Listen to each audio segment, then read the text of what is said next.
I definitely sometimes will start that visualizing process, and then from the ground, I'll like in my head the crest move will feel hard, or I'll fall even like I won't be able to do it, and then I have to start over. You have like an image in your head of how crux move is going to feel from the bottom, and if that image or like kind of that feeling isn't like it'll be hard but possible, then I think if you're not mentally ready to do it, then you're not physically ready to do it.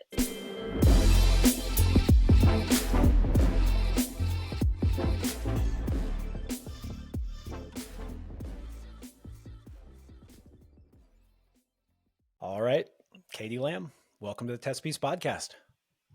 Thank you. Thanks for having me.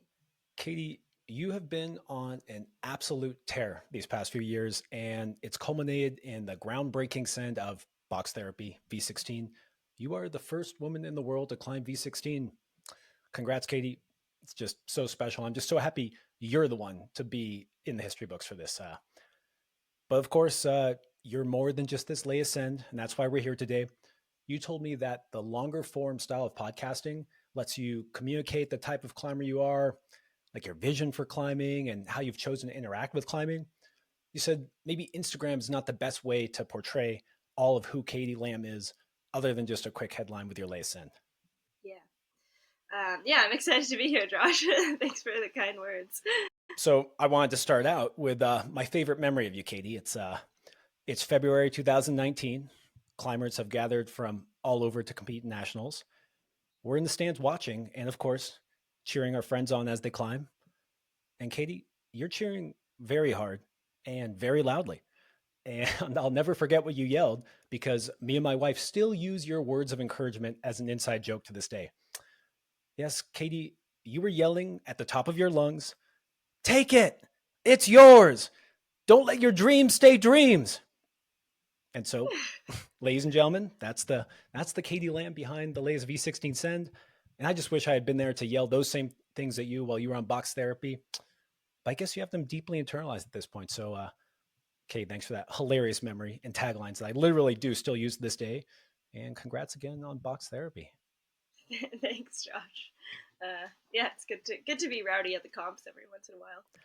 Well, I know you're a big fan of the community that climbing brings and just that social aspect. And I just I thought that was hilarious. I yeah, like I said, still use it today. Kind of stands out in my head. But was that the last nationals you were a part of? Was it in Reno, 2019? Wait, where That was was it? in Oregon. Oregon. Yeah. Whoa, I don't remember that. Probably 2019 was probably the last comp that I did. So of course I want to dive into the details of box therapy because that was awesome. But it just seems like the way you've gone about climbing is like a bit counter to the current zeitgeist. And when we were talking, like the thing that stuck out most to me is when you told me that you aren't really into the latest trend of just ticking a lot of hard climbs quickly, and that you really like to focus on long-term projects, like just things that stretch your abilities to the limit.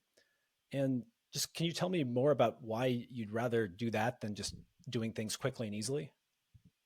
Yeah, I feel like it's actually just more rewarding at the end. Like, some people, one philosophy is like that the smoother it looks on the go and like the less that you have to try, the like better style it is. And I always like when things are hard for me and like hard on the go and it feels like truly a little bit limit, and like you have to tap into something special to get it done. And it's always felt more meaningful just standing on top, if it was like a longer journey or the actual send go was hard. So really, it's like kind of the feeling that I'm looking for at the end, is more about, yeah, like actually tapping into my limits and needing to find something special for like that particular boulder, and like developing my climbing and just like my personality in that way. And I just think I get more out of that style. And it's like something that I've always kind of done with outdoor climbing. I've never really, been interested in being able to climb like a grade below my limit like 10 times in a day or whatever. So I'm not saying one style is better than the other. It's kind of just whatever you're looking for. and whatever you want to get out of climbing. And that's definitely more where I trend. I think I just get more meaningful moments from that strategy. Yeah, that's the opposite of comp climbing. Definitely a different style. And you said you've always been like that, but more in outdoor climbing. I guess I'm I'm curious how you, when you go outdoors, just how you choose projects. Then, uh, there's this element of climbing outdoors a lot and needing that exposure to volume. But if you're always chasing that kind of projecting mentality, or maybe I'm putting words in your mouth. Maybe when I hear you say that you are enjoying those kind of experiences, they don't still dominate, what you're doing on a day-to-day basis, or do they? Like, how much time when you're outdoors is spent projecting versus just kind of, I don't know, climbing, just sampling whatever is available. Yeah, I think it ebbs and flows. When I went to Rocklands for the first time, I don't think I had a project just because there's so much to do there. And I was with a group of college friends, and it was like each day a new area. So it wasn't conducive to projecting, and it was going to be more fun to not have a project. And I think now I tend to not go anywhere for less than a month generally. Like if I have to get on a plane, I'm probably going to stay for a while. But I live on the West Coast, so I can go to like Bishop or Vegas for like week long trips, and I'm not there for a full month. But yeah, I tend to just go on longer climbing trips, and that works really well for projecting. So usually I'll go somewhere with the intention of trying um, one boulder and like kind of making the intention of the trip to do that boulder. And yeah, that's probably in recent years because I've had so much time to go on climbing trips. Versus most people, it's like a week or two, and then it's hard to get anything done at your limit in a week or two. So yeah, I feel pretty privileged to be able to actually have that mentality, and I think that it's really helpful, um, as you say, to have volume outside and to kind of like build up your pyramid. But at the same time, I think like projecting is a muscle that needs to be exercised. And like the only way I've been able to like develop how I project and like the tools for doing that is by actually trying something that's really hard for me or even too hard for me. So yeah, I think like those trips are just a great opportunity to like tap into that mentality and like use the tools that I've developed there. Yeah, that's definitely counterintuitive to a lot of what people say, where you said if you were there for a couple of weeks, that's not near enough time to project at your limit. And I think I've had, I haven't gotten to do quite as many trips as you probably, but I always struggled with doing a lot of projecting. I also lived in the Bay Area, and you go out to Bishop for a weekend, and if you couldn't do something in a day or two, over that weekend, it was tricky to really decide to sink your teeth into something when maybe you couldn't get out that next weekend, or maybe you could, but the odds of you going back to the same boulder, having a site crew to make it happen week after week after week, it's logistically tough. But all this connects with something else that you mentioned when we were talking before, and it's just that when you were young, you were really inspired by people who push themselves deeply, and clearly you followed in those footsteps. And it made me wonder, what were some of the stories in the media back when you were younger that inspired you the most? Yeah, really a lot of like, the classic climbing videos. The one that recently has been on my mind is the Patchy trying Cobra Crack. Basically, Patchy is like training in his basement and then like going out and trying Cobra Crack and like comes up with the like middle finger. Maybe he doesn't come up with it, but there's like the classic middle finger into the crack scene, and then I think ultimately he gets injured, and then Sonny Trotter does the FA. And I might be like completely botching this history, but yeah, that was like really playing a lot at the gym that I was at growing up, and I just thought it was like so cool. Like I loved how much he was suffering, and just like his commitment to doing it, even though it was like just so not fun, and like it's just like raining in Squamish and like the logistics are getting terrible, and then ultimately like he doesn't do it, and yeah, just kind of like the taking the risk to do it and then not doing it was always, yeah, he was just so emotionally invested in it, and I thought it was cool. Oh, that's So that's really just one example, but I love what it you was on said my there. mind. Where taking the risk and then not doing it. I mean, I'm sure you maybe know this better than I, but there's so few times do pro climbers say like, "Hey, I'm going to go try this thing. Like, I'm going to go. I want to do, I don't know, Burden of Dreams or living large." A lot of people keep those cards close to their chest because they're worried that if they put it all out there and they don't do it, it looks really bad on them.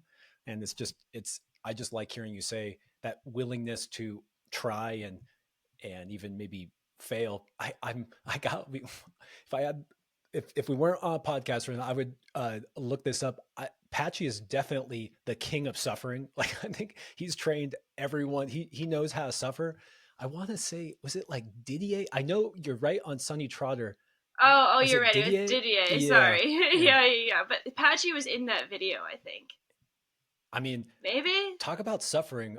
Cobra Crack, middle finger, Does that get you inspired? Is that? I mean, I know you were just in Squamish. Is that? Did you take a look at it? I haven't. I maybe saw it my first trip or something. In my head, I've seen it. But I didn't go this last trip. Um, I don't remember if I've actually seen it or not, honestly. But I want to try one day. Yeah, I like that. I like that you're willing to expand your horizons and suffer in all sorts of different scenarios, not just bouldering. And yeah, that I mean, Cobra Crack is a great example. Uh, when we were talking about what really inspired you in climbing, you really liked these groundbreaking ascents that were also high quality. Like rather than something kind of, I don't know, maybe dumpy is the wrong word. Just that when people dedicated themselves to something special, that it actually was special and it was more than just maybe a number.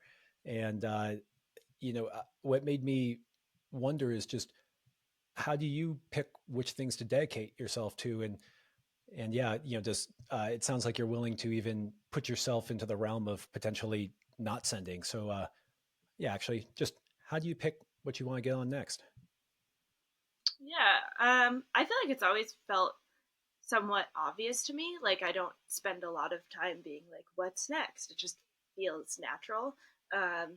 And mostly it's just like I've seen certain boulders and I just know I want to climb them, and that comes from just like traveling and hiking and watching climbers that are better than me climb on certain things and kind of aspiring to be at that level one day. And I think just like the best part about getting stronger is that more opportunities open up, and so like all of a sudden these boulders that you like felt super inspired by or like struck by when you first saw them become like things that are viable, and you kind of like open, I guess my mind opens to the idea of being able to climb them, and like that is exciting, and yeah, it's almost like a pull to do certain things and to be in certain places at a time.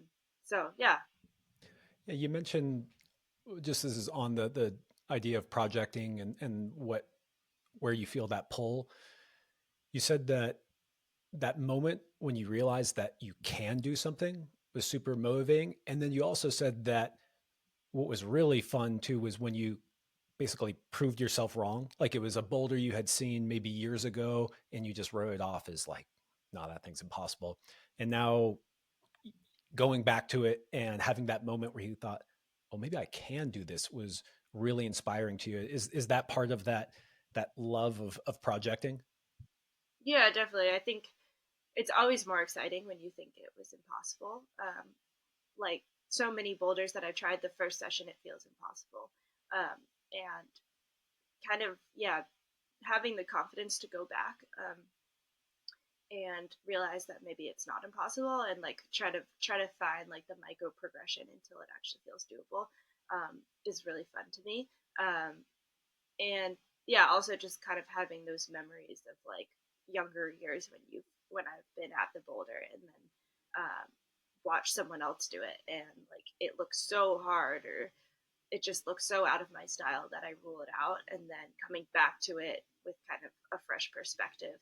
Um, yeah, I think that's like probably the most exciting thing about projecting is just like seeing how opportunities have opened. So this makes me think of a question that my esteemed co-host Tim Kang, who did not join us today, but I still made him send me at least one question. He asked just how does it, how do you put it, how does it feel now climbing a V16? Do you feel like you're capable of anything? And the I guess the kind of tweak there from me is that I know that every time I climb a new grade, I start dreaming. I start going, I've seen some boulder on some video. And I go, oh, like maybe now I can go do that. Maybe now that's like possible for me. And, we don't have to get into how grades don't exactly represent what is possible, but there's a mental game there. And so me and Tim were talking about how, does Katie do that? But now when you've climbed basically the highest grade that, we kind of have to offer in bouldering, like did it change your perspective? Do you now say to yourself like, oh, anything is possible? Like, how did that change your mental game? Yeah, I mean, in a lot of ways, like it was extremely gradual, and it wasn't this moment where suddenly a bunch of things became possible physically. Like it was a very slow physical build. But I do think that mentally it helps a lot when you climb a new grade, and maybe that's like sort of the point of grades is like an indicator of what's possible and just like that first step towards like first piece of direction towards what you should climb next. So yeah, just like a gentle nudge probably. And I think that mentally it was definitely confidence inspiring, and I was thinking about like how I would have felt if I hadn't done box, and um, I don't think that I would have felt like mentally ruined at all. It was just like I would have been less confident that I was at a like better physical ability than I am now. And I think coming back to California, like getting back in the gym, there was a moment of just like feeling pretty rusty in the gym. But now I'm like, you know what? I think I am climbing better than when I left for Colorado. And even like telling myself that mentally, that I am better, I think makes me climb better. And I don't actually think that my physical shape is much better than when I left California, but I feel like I can like do the spray wall boulders that I was falling on before and like try certain moves and kind of be open minded to um, like the idea that I am good enough to do certain moves. And I'm talking like almost entirely about single moves in the gym, like that have no consequence, just, in my day to day training. And um, mentally, I think that like opens the door for me physically to like feel like I'm a better climber. So I always think that like in climbing, like being there mentally is the first step, and is like far more important than being there physically. Gosh, that's just a theme I got from everyone I asked for questions for you is just Katie has a great mental game. Let's hear about her mental game.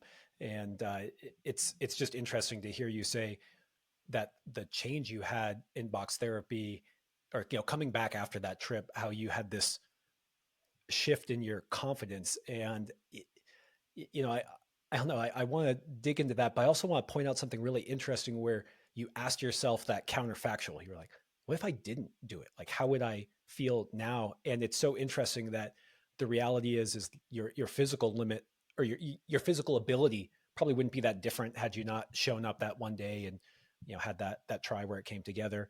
But yeah, it really goes to show that how we move on the wall, how we choose what to try, really does start with that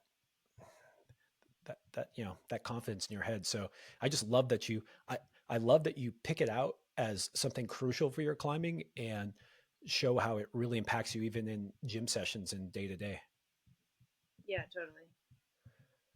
So I do want to talk about box therapy because I'm really psyched on it. And honestly, I love that whole thing you're saying where that you love seeing people who dug deep, climbed something beautiful, and really dedicated themselves to it. Really hung it out there, right? Like were willing to fail in their attempt to it. And so, I mean, I think of myself as being not the best projector, but I do feel inspired by things greater than just X climber does Z, or maybe X climber does V. I like that absolute limit, going to find out what you're really made of. And so you just did a high quality, groundbreaking ascent, and perhaps it will inspire some young people listening right now. So I just wanted to start at the beginning. Like you said that you don't sit there and think about, oh, what's next, but when you told me about box, you're like, it was premeditated, actually predestined. I like the word predestined better. So how'd you find out about this boulder? I definitely watched the original video of Daniel doing box in 2016. I don't really remember. Sounds good. Yeah. And yeah, and just like thought it was like a beautiful boulder. And I think at the time I hadn't done like a summer in Colorado. Like the furthest I'd walked for boulders probably like a mile or two, and it was like, whoa, that's 6 miles in. That's wild. Like that. Like I think just the distance that he was willing to hike was like pretty astounding. And it kind of just felt like a different like realm of alpine bouldering that I had like no exposure to, and definitely at the time had no idea that I would want to do it at some point. Like yeah, it's just a beautiful boulder, and I recognized that it was like crimpy and it was my style, and even at the time I knew it was my style, but never thought that I would actually get to that level or be willing to hike that far. Or like even be at a level where it's like worth it to hike that far for one day just to see it and try it. So that it wasn't on my radar as something that I wanted to do when I saw the original video. And then like Drew did it a couple of years later, and Sean did it, and I had done a Colorado summer or two at that point, and was like, okay, I could see how you could walk 6 miles in, but I'm not gonna do it.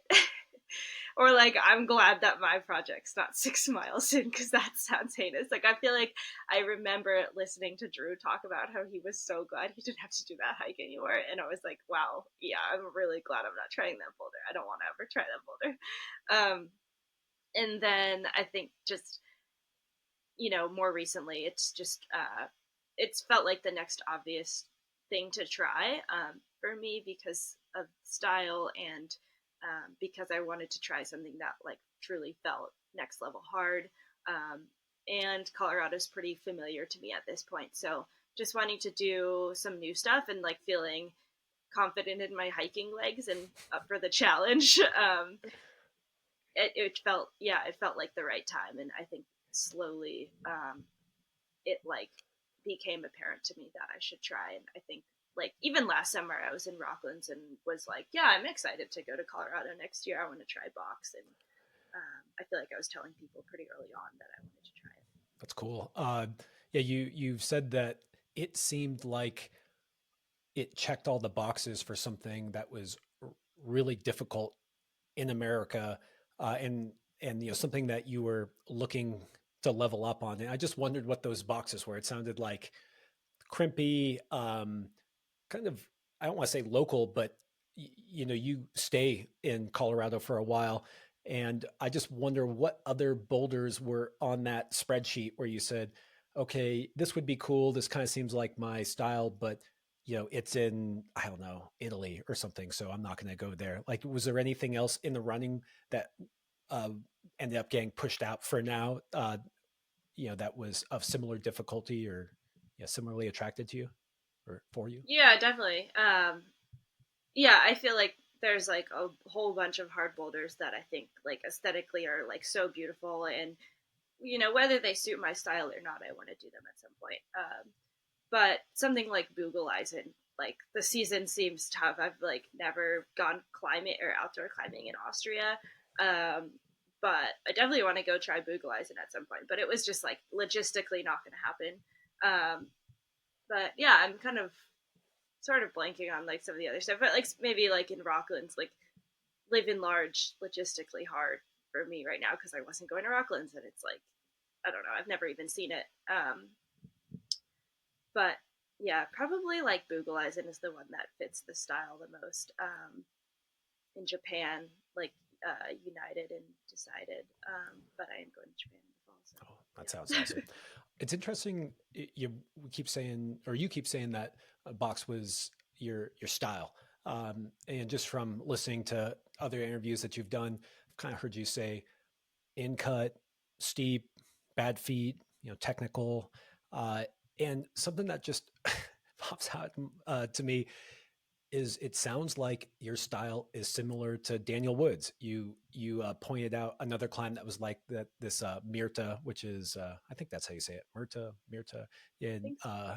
somewhere in or maybe it's in Topside down in South Africa, and it's a V14. And so I couldn't help but watch the video of Daniel just absolutely smashing it second try.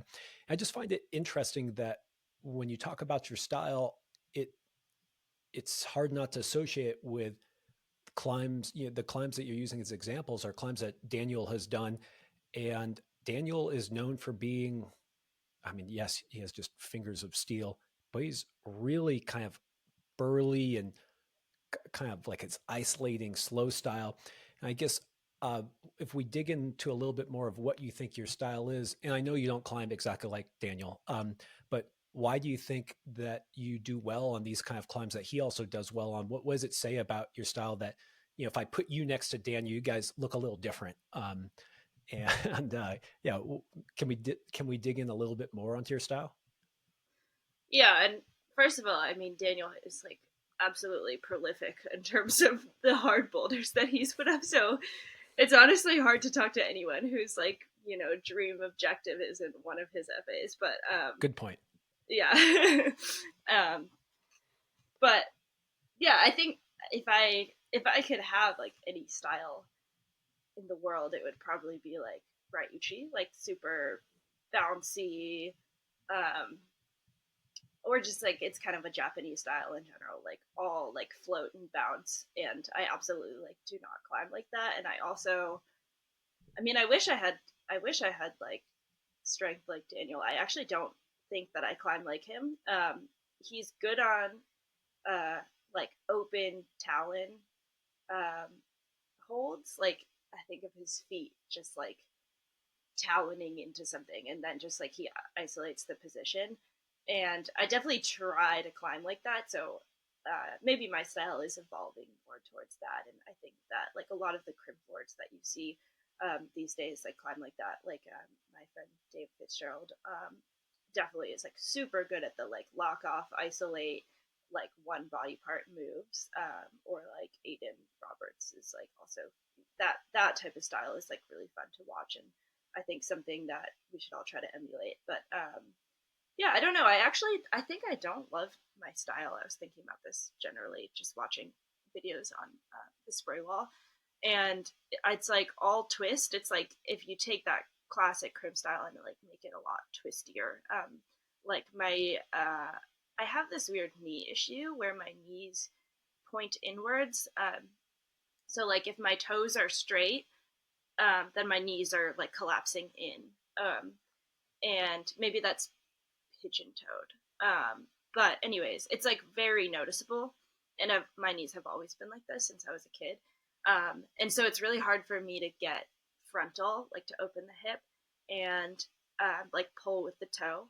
And I've sort of been working on it, and at the same time like embracing what's probably actually my style, which is like hips sideways and into the wall and like drop knees.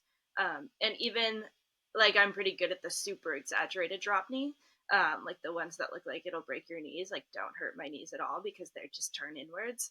But also just the kind of like more subtle, like dynamic drop knee where most people would do an open hip, but instead I'll do like a dynamic movement and twist inwards towards the wall and like turn the knee in, which I think is perhaps an objectively worse way to climb because you have less control. But also, I've learned that it's really hard for me to like develop that open hip style, and it's maybe more productive to like lean into like what my body's pretty naturally good at. So yeah, I actually I don't have an example of someone who has like the exact same style as me. Yeah. Yeah, don't get me wrong. I wasn't saying you climb just like Daniel. More that it's so fascinating how you excel on. I mean, when I think of Daniel, I actually would say he excels on steep in cuts with bad feet, but he climbs very differently than you. And actually, to me, that's what's really interesting is that your style is so different, yet the types of climbs that he excelled on, you can also excel on. And I know what you're talking about with that really open front pointing square style that we see a lot on boards.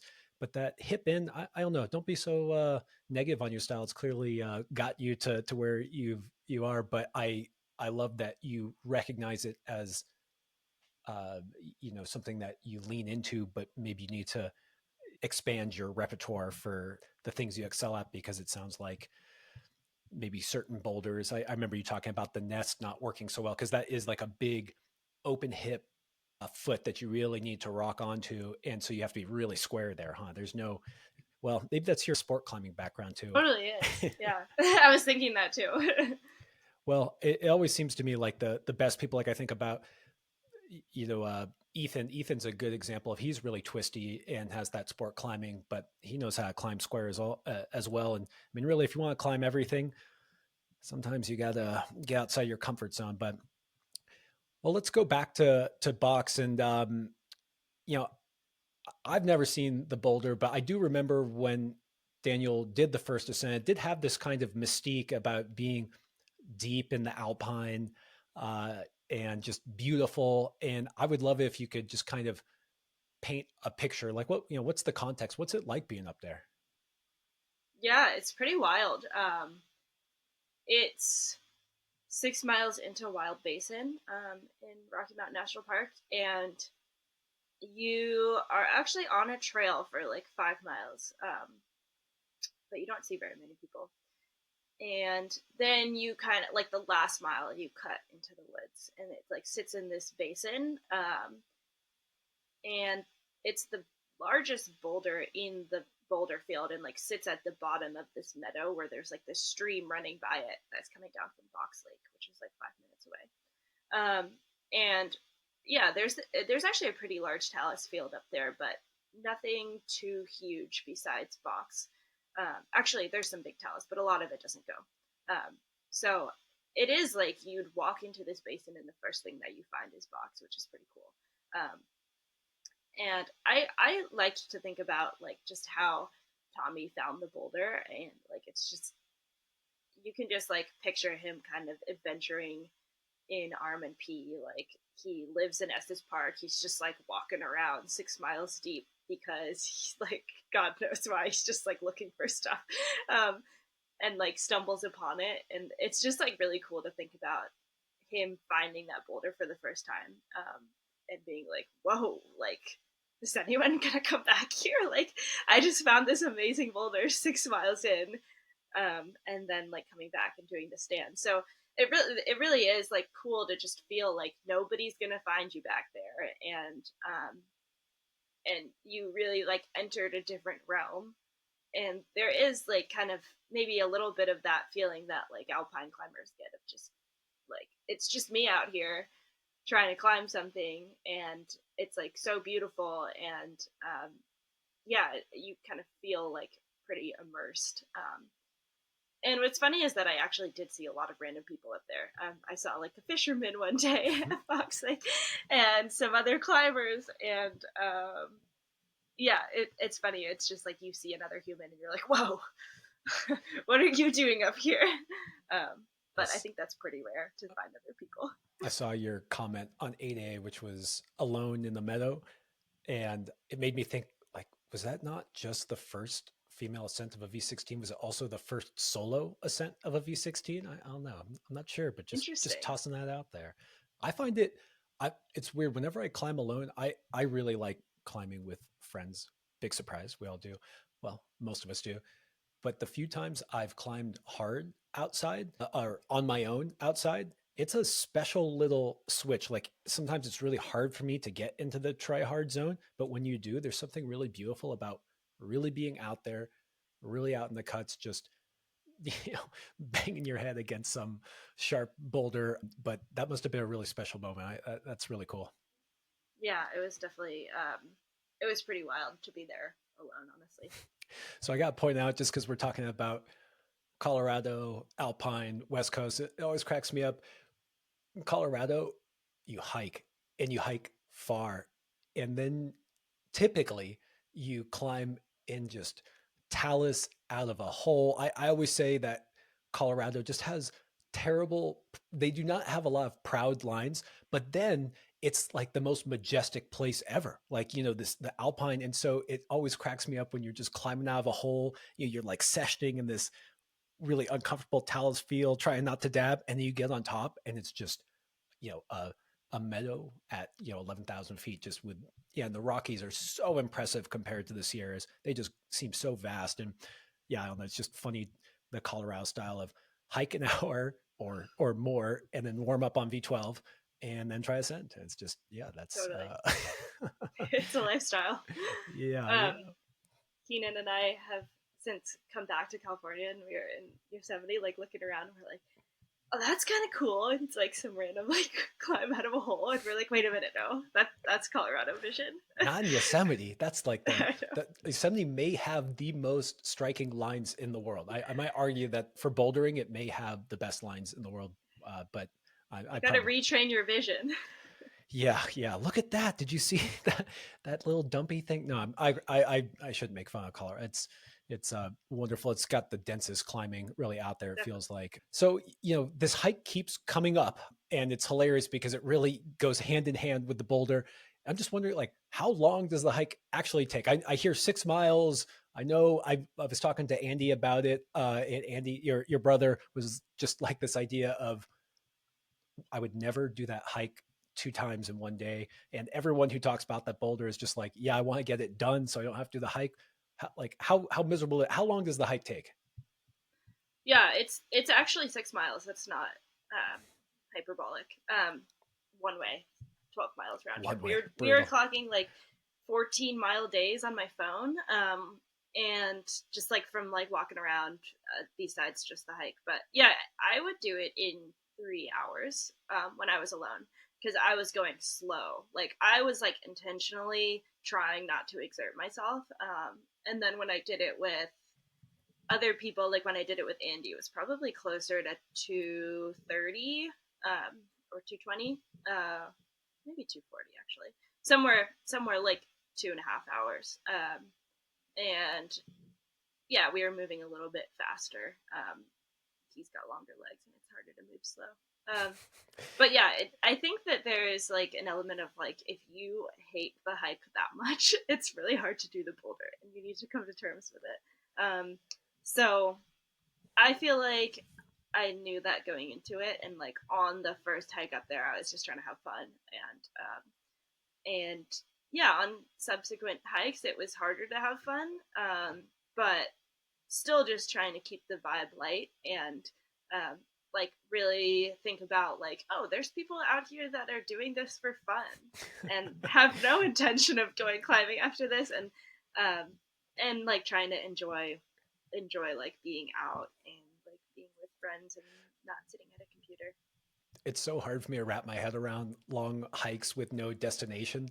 It's like, I mean, I will hike to go climbing. I will hike for sure to go climbing. But just hiking, my wife's parents are just avid hikers. I'm like, where are you going? Oh, we're going on this loop. Like, what's up there? Oh, it's just a very nice hike. What do you mean?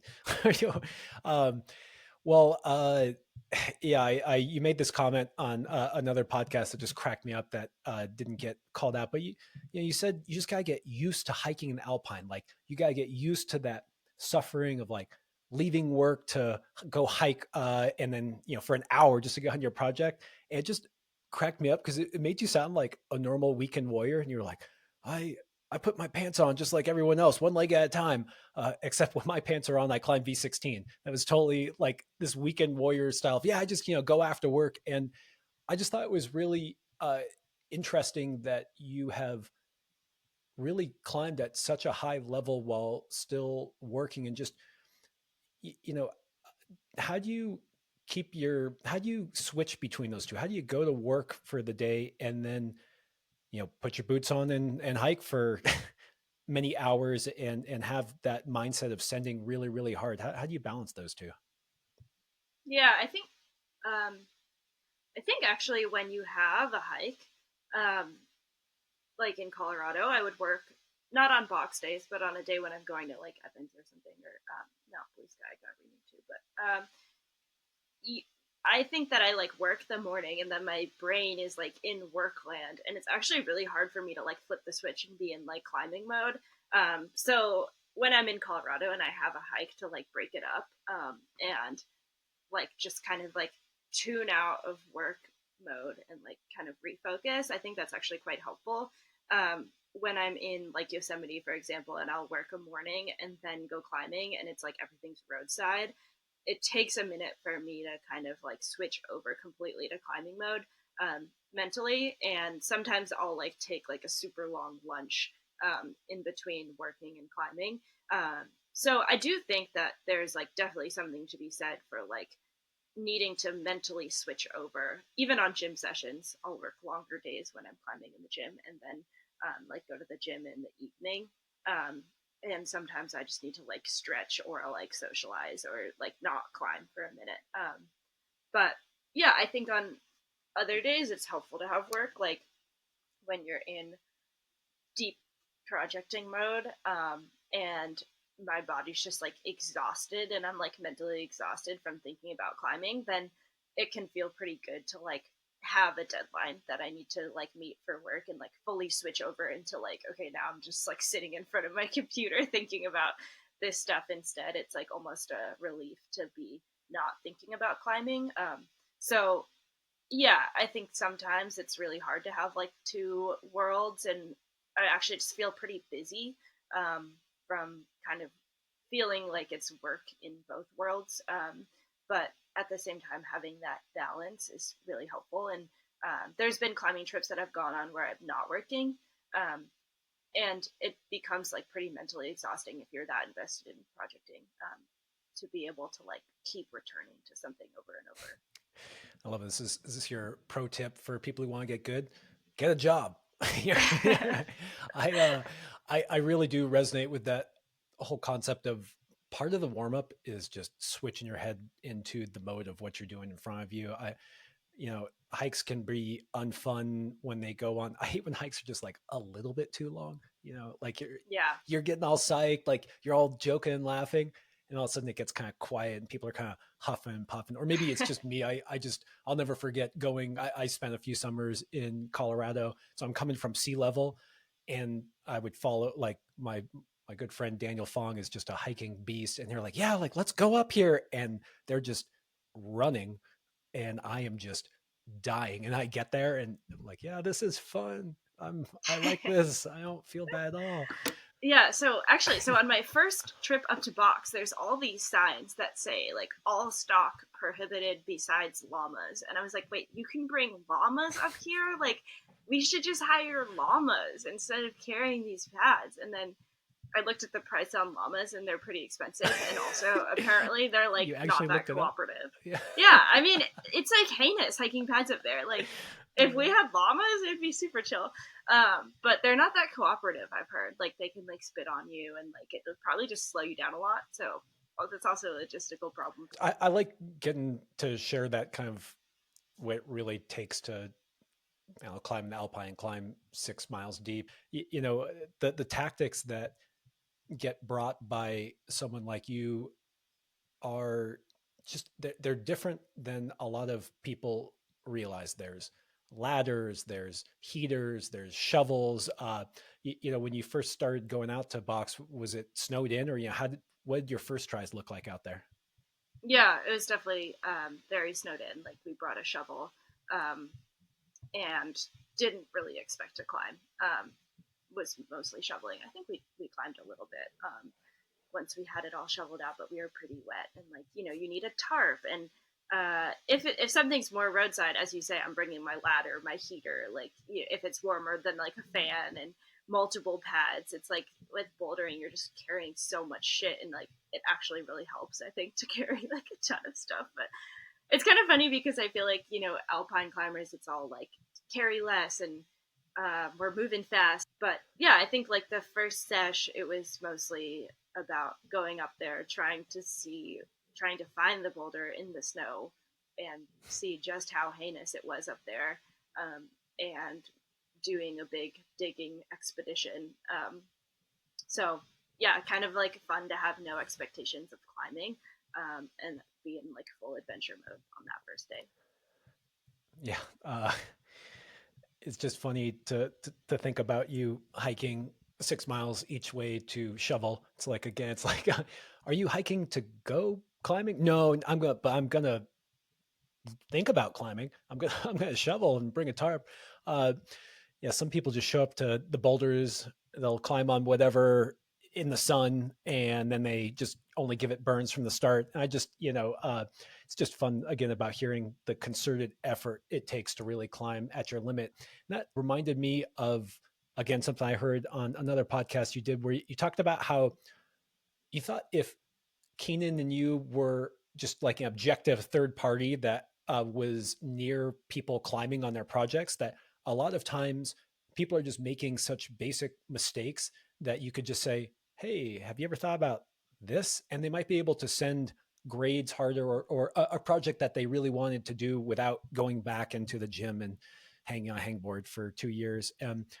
So I was just wondering, what are some of the most common mistakes you see, and what are some tricks and tactics that you use now that you didn't really know about 5 years ago? Yeah, I think like number one is like trying from the start too much. Um, like even trying from the start, if you haven't done all the moves or you haven't done all the top out moves or something, like that type of stuff just like leads to mistakes, and a lot of wasted energy. And if you're trying to like train on the boulder and like see how something feels from the start, then it's like great to try from the start. But oftentimes I think that you can really make gains from like thinking about the moves that you're not doing easily or you're not doing at all, and like taking a lot of rest and like thinking, like making a concerted effort to like hone in on that one move, and even devoting like entire sessions to just like making a section easier, doing one move, versus like thinking always about that objective of doing it from the start.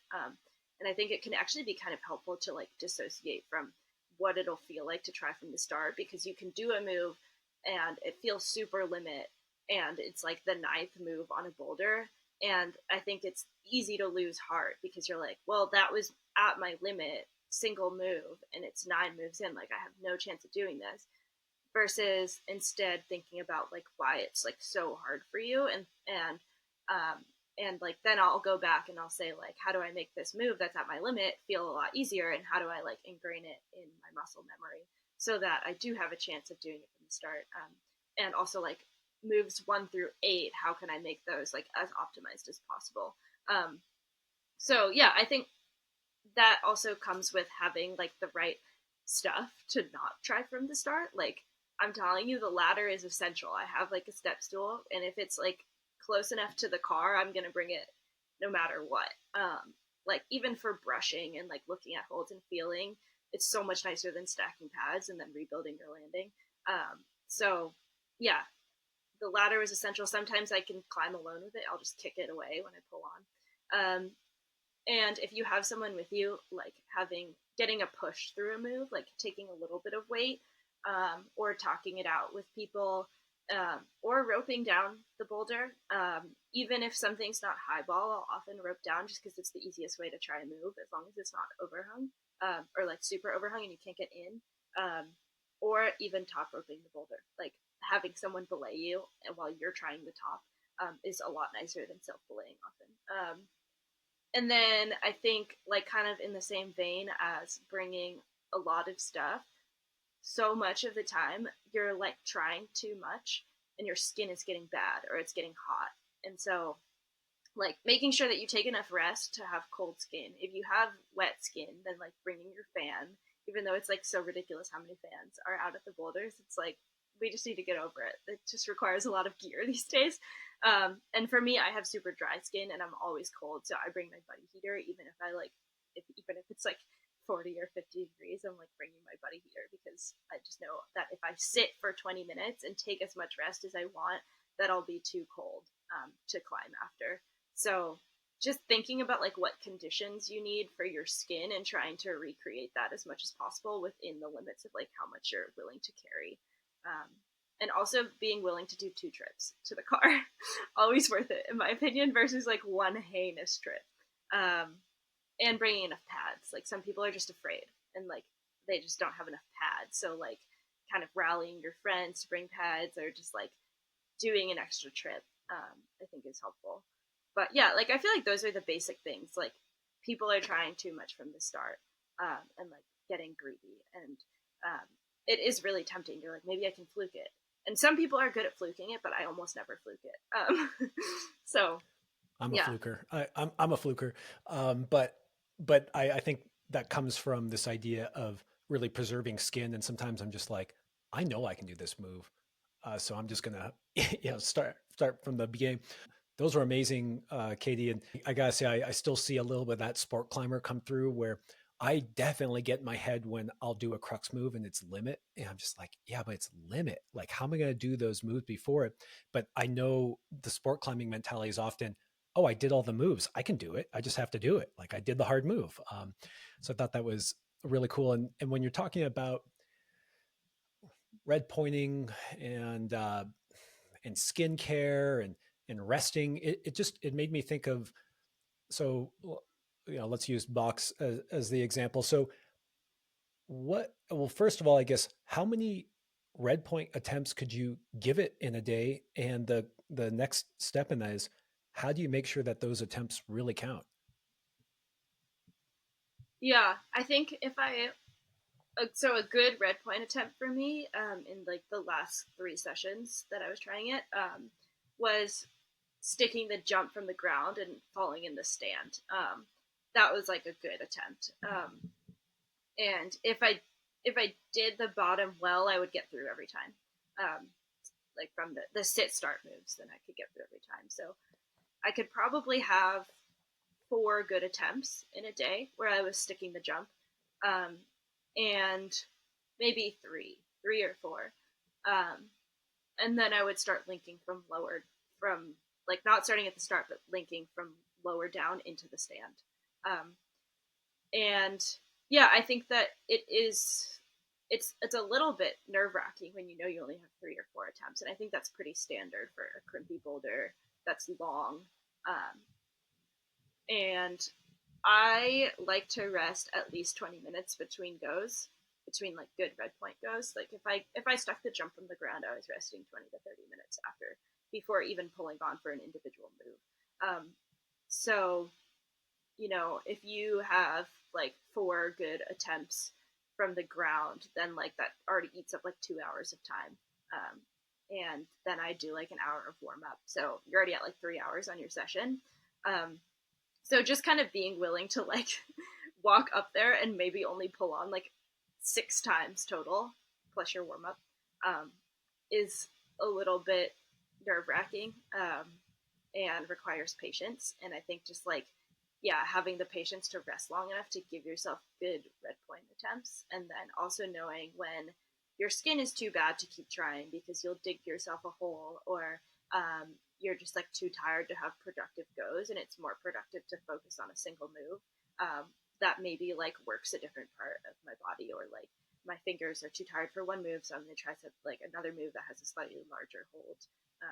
Yeah, so I think I'm like thinking about how long am I resting, like how is my skin doing, and also like making sure I don't kind of develop any injuries or like kind of sore points that are going to be hard to recover from.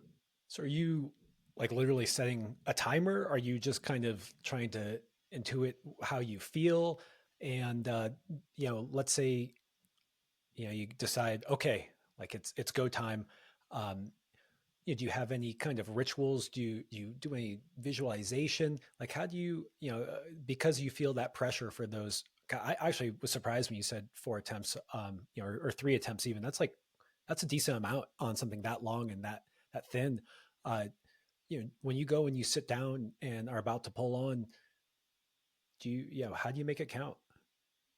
Yeah, Yeah, I usually will set a timer, especially if I'm with other people, because them climbing makes me feel like I should start climbing, or like it makes time kind of warp a little bit.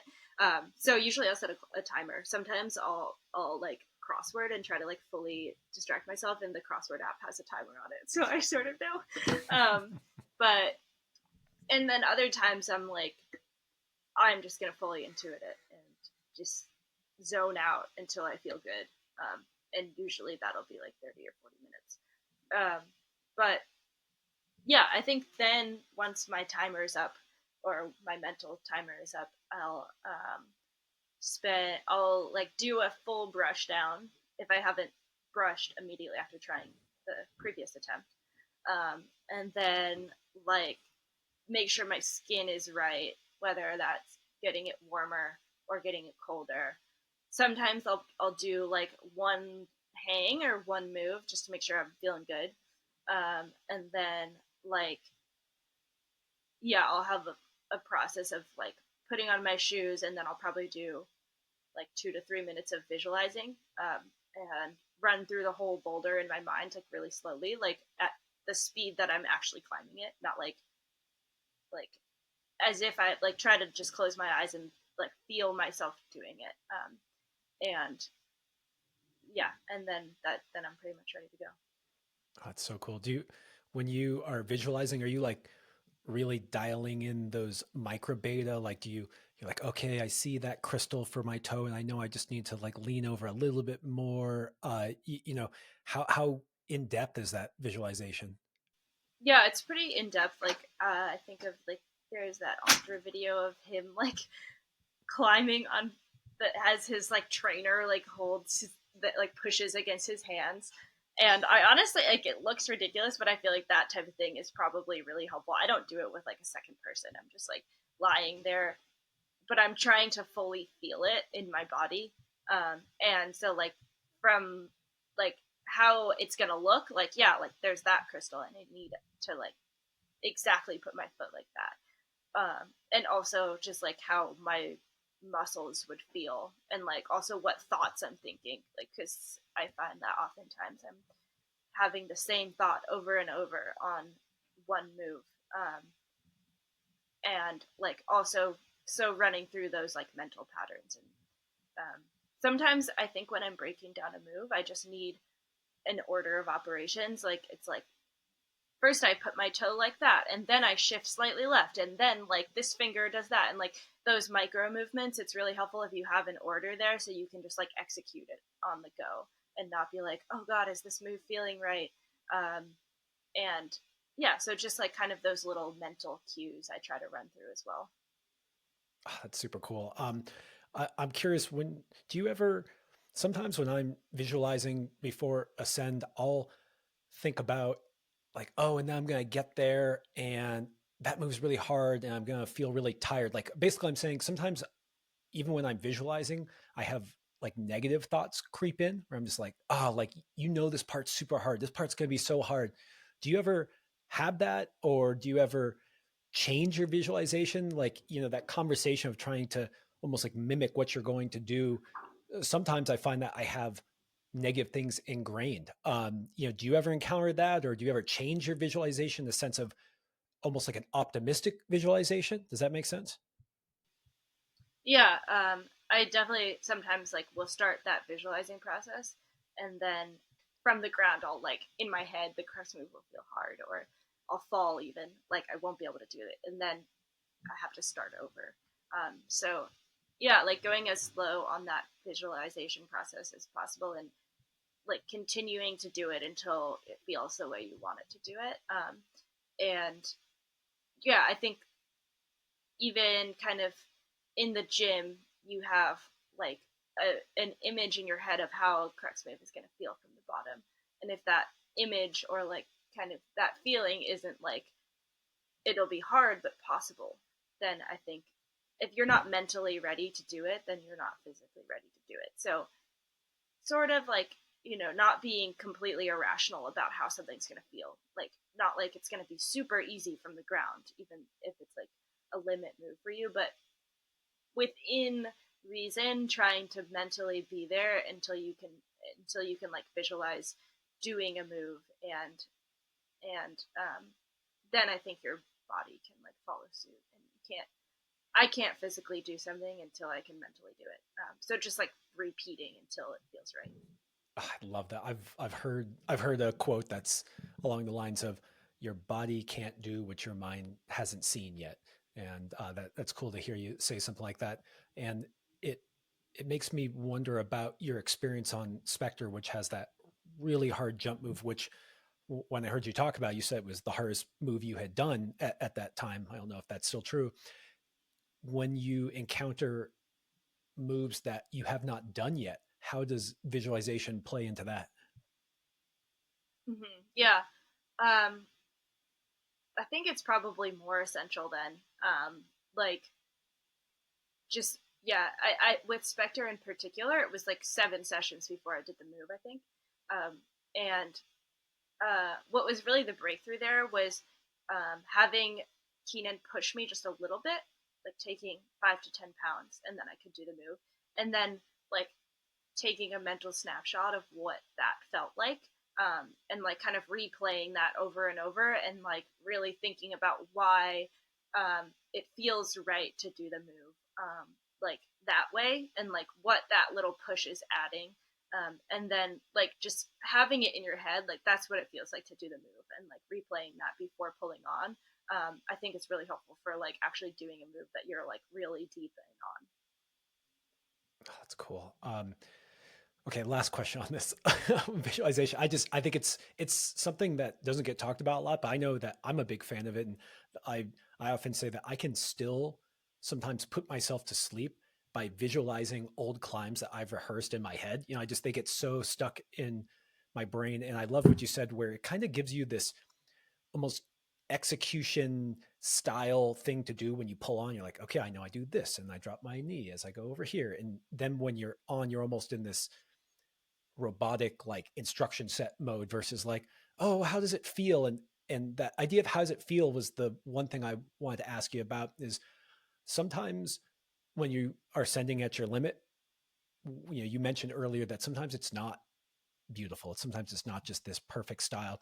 And I know for me, uh, sometimes I will hit a hold and it won't feel like I want it to feel. It will not be how it is when it's perfect.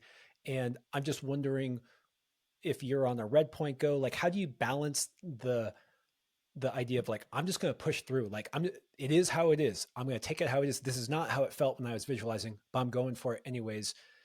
How do you encounter that on your limit sends, and have you had success pushing through, or is that more like a key to drop off because you're really at your limit? Definitely. I feel like most limit sends be a limit because you don't hit a hold right, and like then I have to adjust and still do that correct move even though the hold's not right. And yeah, it's difficult because I think that like some of the best climbers I've seen are really good because it's just like execution. It's like you do a move once and then they can do it every time. Like in ISO, every single time they couldn't do it for the first 10 sessions and then they do it and it's like, okay, every time now, which is really cool. Like it's just ingrained. And yeah, like I had that on the Swarm actually. I went back like 2 years later or something and it was like, I think I can just do this move because I just can feel it. And so I think with that type of thing, if it's like, one crux move that's one move in, you just hit the hold perfect and then you're doing it. And on other stuff like box, for example, like my crux move was 5 moves in. And so there was a moment of like realizing that I wasn't going to get the hold like I had it from the ground.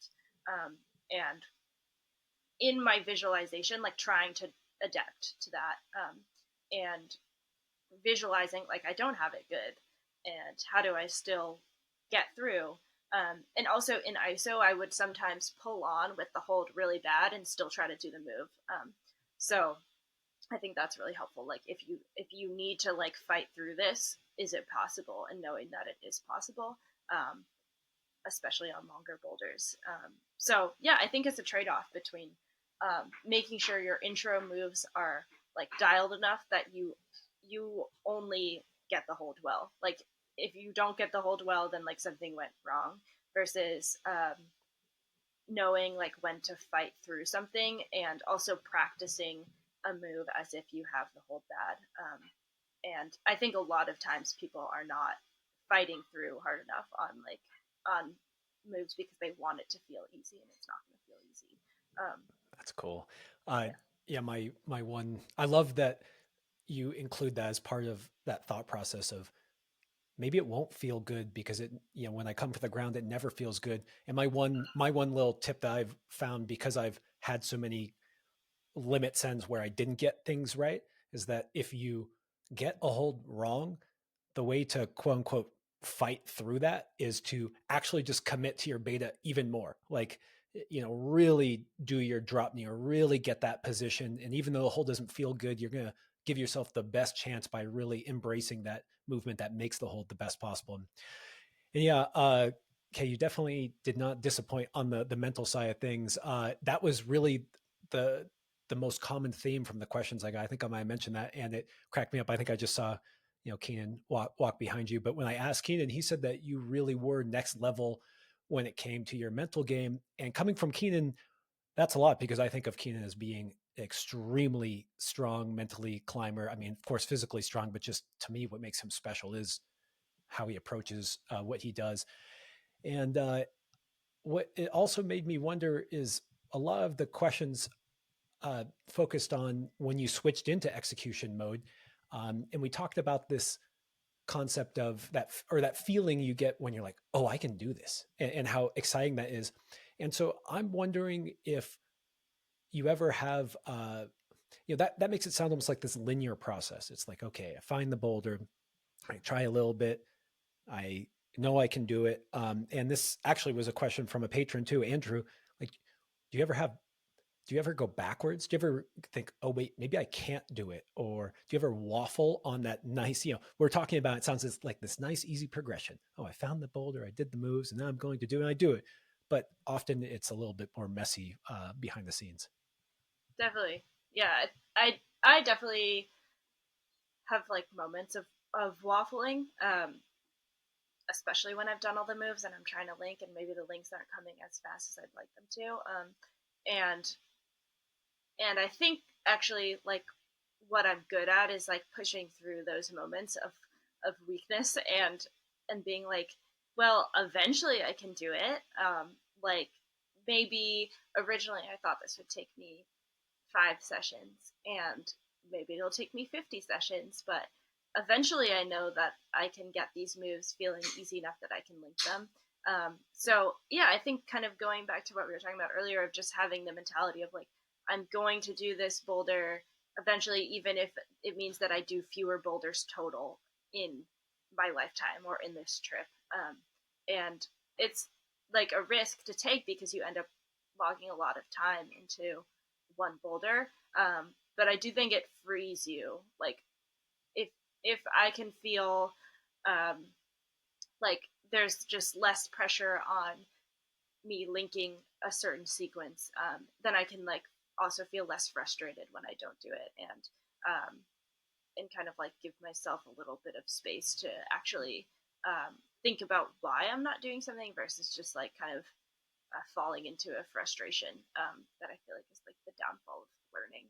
Um, but yeah, there totally are moments when I don't think that I can do something and I have to just keep coming back. Yeah, I find this concept of persistence really interesting, where you show up again and again and again, and you, like you just said, you're willing to take the risk that, hey, maybe there was a high opportunity cost and I could have done all these other cool climbs, but I'm committing to this one. But then somehow you seem to be able to block out that pressure. Like I mean, you're saying like, I can just commit to it, and maybe it takes me a long time, but I'm committed to the process. But I always think about, there's always pressure for me to do it. Like, I mean, it's just internal. I don't have anyone to impress but myself. And do you ever, I often find that my best sends come when I can somehow transform that pressure I put on myself into a performance. Do you ever marry those two? I love that you're just like, I'm in it for the long haul, but does pressure ever propel you to do things quicker than you might have otherwise because, oh, there's a storm coming, oh, temps are good today? Or do you really just say, you know what, like this boulder's here, it's not going away. Next season, the season after that, it'll get done. How do you balance those two? Yeah, definitely. I think for like an outdoor climber, that pressure is a little bit of a nightmare. Um, like for example, Keenan was trying a little life this past winter, and like behind the scenes was like it was a nightmare. It was like, oh my god, there's like this huge epic storm coming, and all of a sudden you have to like push through fear and like do a highball when you don't necessarily feel ready, which is like the worst case scenario. Um, and I think, yeah, I definitely am like afraid of that. Like I try to buy as much time as I can. And with box mentally, I never had that because I was like, well, Colorado's relatively close for me. I can stay another month if I want to. I can come back next summer and just keep coming back. And so I try to like buy myself that space and never put pressure on myself. And I think it also comes with like inherently being a little selfish and being like, I'm going to maximize my sessions on box. I'm going to like sacrifice another part of my life so that I can stay here longer, etc. But there has been times when the pressure has felt helpful. Like with Spectre, it was like between storms. Um, I went out to Bishop and only for a couple days, and it was just like this terrible winter of like storm after storm, and I knew that there was another one coming. Um, and kind of having that moment of like, okay, this is the time to perform. Like everything needs to go right. Um, Made me more focused and like more alert. And got you kind of I can get into this mentality of like more like a performance or as if it was a comp or something where it's like now or never, which at times can be really helpful, but is mentally taxing and a little bit of yeah, it's just draining. I think. Yeah, it's funny because I sometimes think about this other way where I used to kind of have this, oh, it'll be there, but now I've really leaned into this idea where maybe it's because I'm getting older, but it's like I'm here. If I think that I can do the boulder, like if I have that moment where I'm like, oh, I can do this, I try to do it right then because I always think I never know when I'm going to come back. I never know if it's actually going to happen. I might get injured, or I've had, you think uh, you have good conditions, and you're like, maybe today's the day, and it's just now that I live in the mountains, I maybe am going to try to embrace more of this of just showing up, enjoying the day for what it is, trying my best, and not feeling so much pressure because sometimes I've gotten the best of myself where I jitter off, and so interesting to hear that you experience both sides of it. And, whatever you're doing, it's working. So I'm listening closely.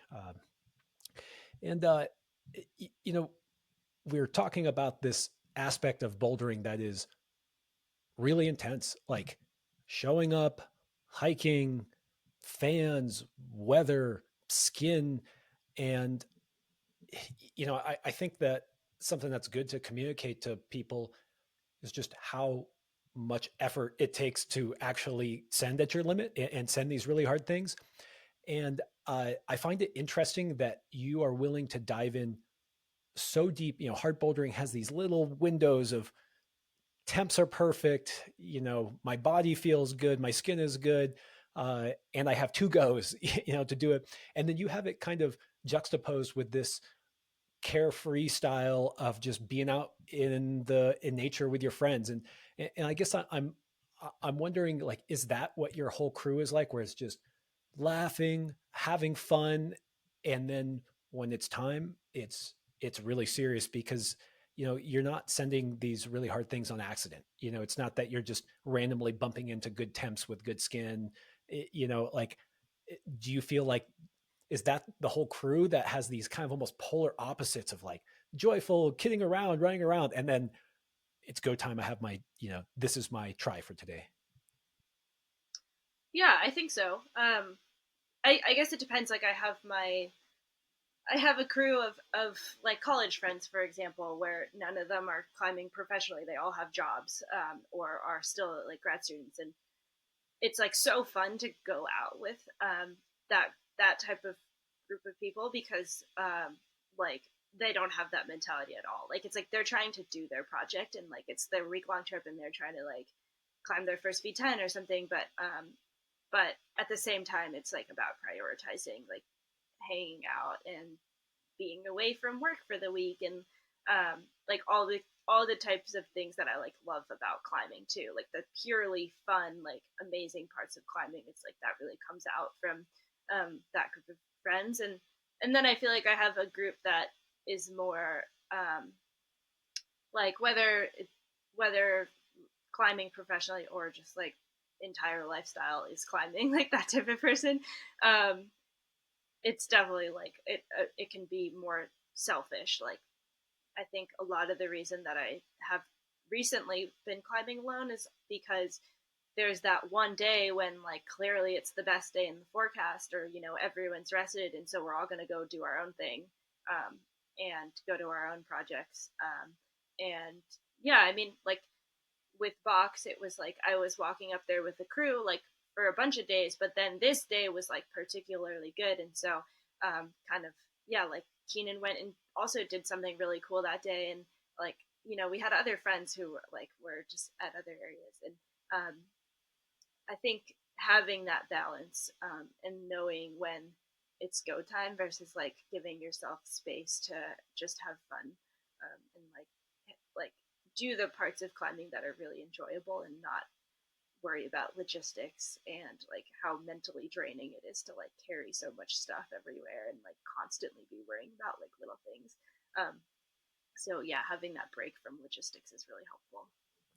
Yeah, it can be intense feeling that pressure. And I actually think that although those are kind of different ends of the spectrum, I think that's what's really fun is really leaning into that lighthearted joy of being with your friends just out in the middle of nowhere, just laugh like the true natures come out. Your true nature comes out when you're 6 miles deep in nature and you're tired and you forgot to bring enough water. And either you're really funny about it or you're really miserable about it. And I think climbing builds these relationships because you get to see people, well, you get to see them also in failure, like we do a lot of failing in climbing. And it's like, who are you when you're failing? And I don't know, I just love that because I know that you really enjoy that side of climbing. And I just wanted to balance out like that, the, the battle of really hard climbing with, what it actually is like, it's like this, there's this switch that has to get flipped. And that's why I was really curious to dive into what your tactic was when you need to make it count. But my hunch is as serious as we got in the visualization stuff. If you saw a snapshot of 5 minutes at box therapy, there's a lot of grinning and laughing, maybe a lot of Definitely, sandwiches too.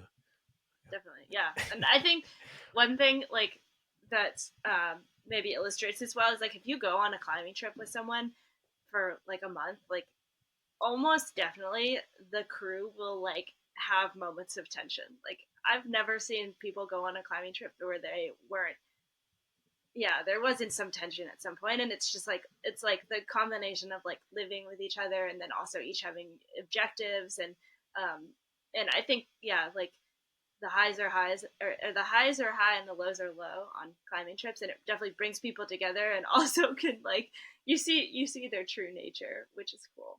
um, but I think it illustrates it well just how kind of the fun also contrasts with how serious it can feel. I love those climbing trips. Yeah, you do spend inordinate amounts of time with people on those. It's like really a month together, which is special though. I don't know how many other adults get to do that. I can't think Totally. of any other sport. I mean, maybe like surfing and skiing and stuff can be like that. But God, I love how climbing just takes us to far flung parts of the world and mushes us all together doing something that is just special. Okay, before I had one last question on mental game before we move on because it to me it was this concept of not being able to do a climb? We talked about maybe when you were younger and you go like, maybe you saw someone trying really hard. Just there's those moments where you kind of go like, oh man, I don't know if I can, geez, that's hard. And then as you progressed, you've really had these moments where you break through that. You say, you've proved yourself wrong. You said, oh no, actually I can do it now. And so what I'm wondering is, you've gone through that cycle a lot. It's not like you went from V0 to V16 in a week. It's years of this kind of consistent encountering failure and then proving yourself that you can do it. I'm just wondering how that relationship has changed with that feeling of not being able to do it. If you walk up to a boulder now and you maybe have a little voice that says like, oh, this is super compression. I don't know. I'm just, this is not my style. This is hard. I can't do this. Is there a stronger counter voice to that, or how did those discussions go internally now? Yeah, I think it's gradual. Like, I think I have evidence that things that I think I can't do, I eventually can do, and still that doesn't quite translate to me thinking that I can do everything. Like, Corazon.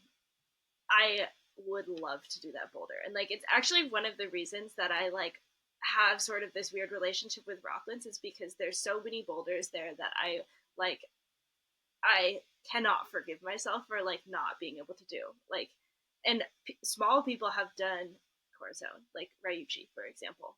Like it's just like doable for for people who are small, and it's way harder, but it's just like so out of my style that I just still don't think I can do it.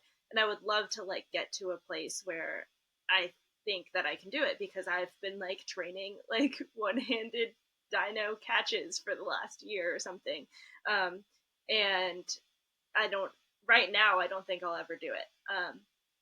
So yeah, I mean, like I like used to be totally the same way about Spectre, for example. Like the first time I went to Bishop, I was like, no way, I'm doing that. Like that is like V15 for someone of my size, and I am never going to climb that hard. So yeah, I think however, like my mind works, it just doesn't. It the like prior prior variables of showing that I can do something doesn't quite translate to like I'm going to develop this style and be able to climb something. And it's a lot more gradual. Like um, certain things in Yosemite, for example, now I'm like, oh yeah, I guess I could try that, and maybe I could do that. But it's not like now I've climbed V16, I can go try Corazon, even though I would love to do Corazon. So yeah, I don't know. Maybe that's not how everyone works, but for me, it is like a slow, like breaking down of denial.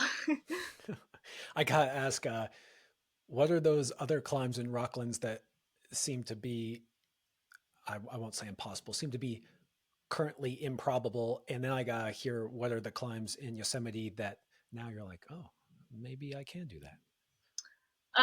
Like Sky, Corazon, Finish Line. There's really so many. Industry of Cool. Um, really, like the best things in Rocklands are extremely reachy, or just like the court site is not conducive to like intermediates and footholds and kind of the stuff that you look for if you're gonna like change the sequence a little bit. And it's also just extremely dynamic, even for taller people. So it's just not my style. But I think the like shapes and the lines are incredible.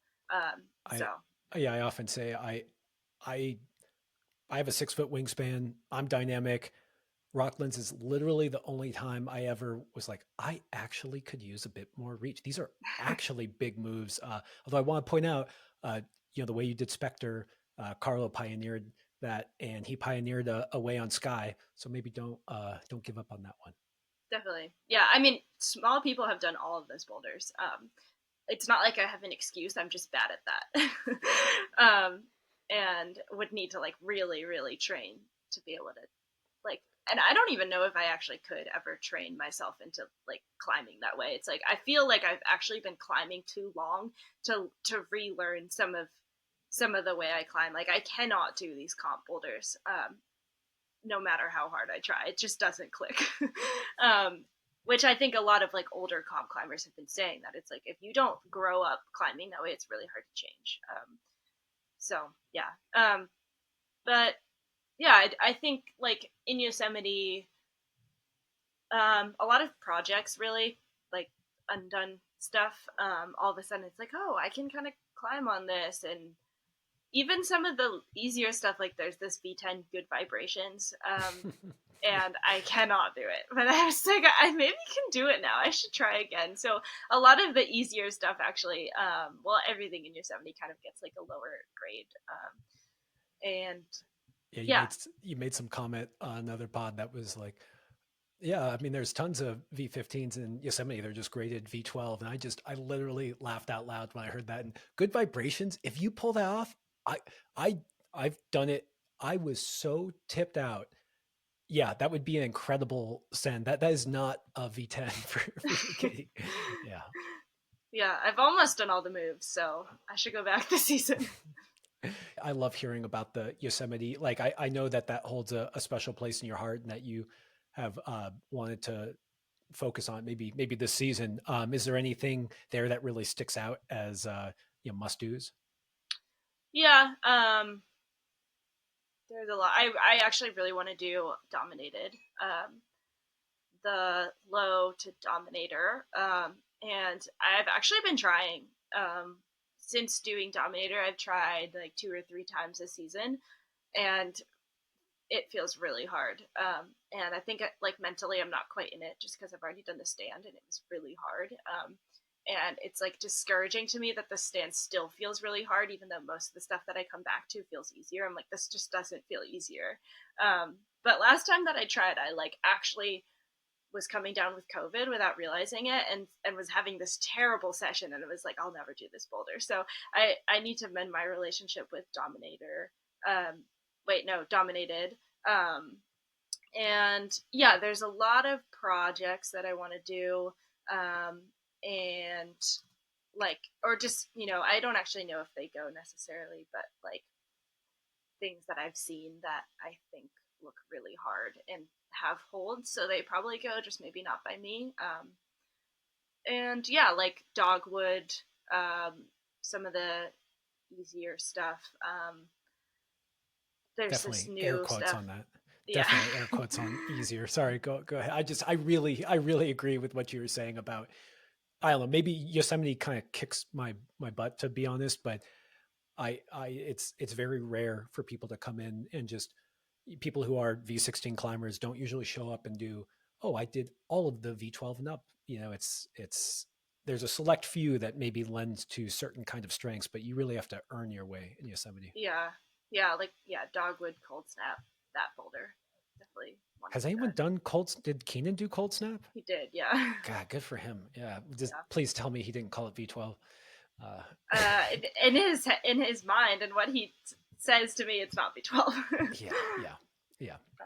But Uh, yeah. on that note, grades.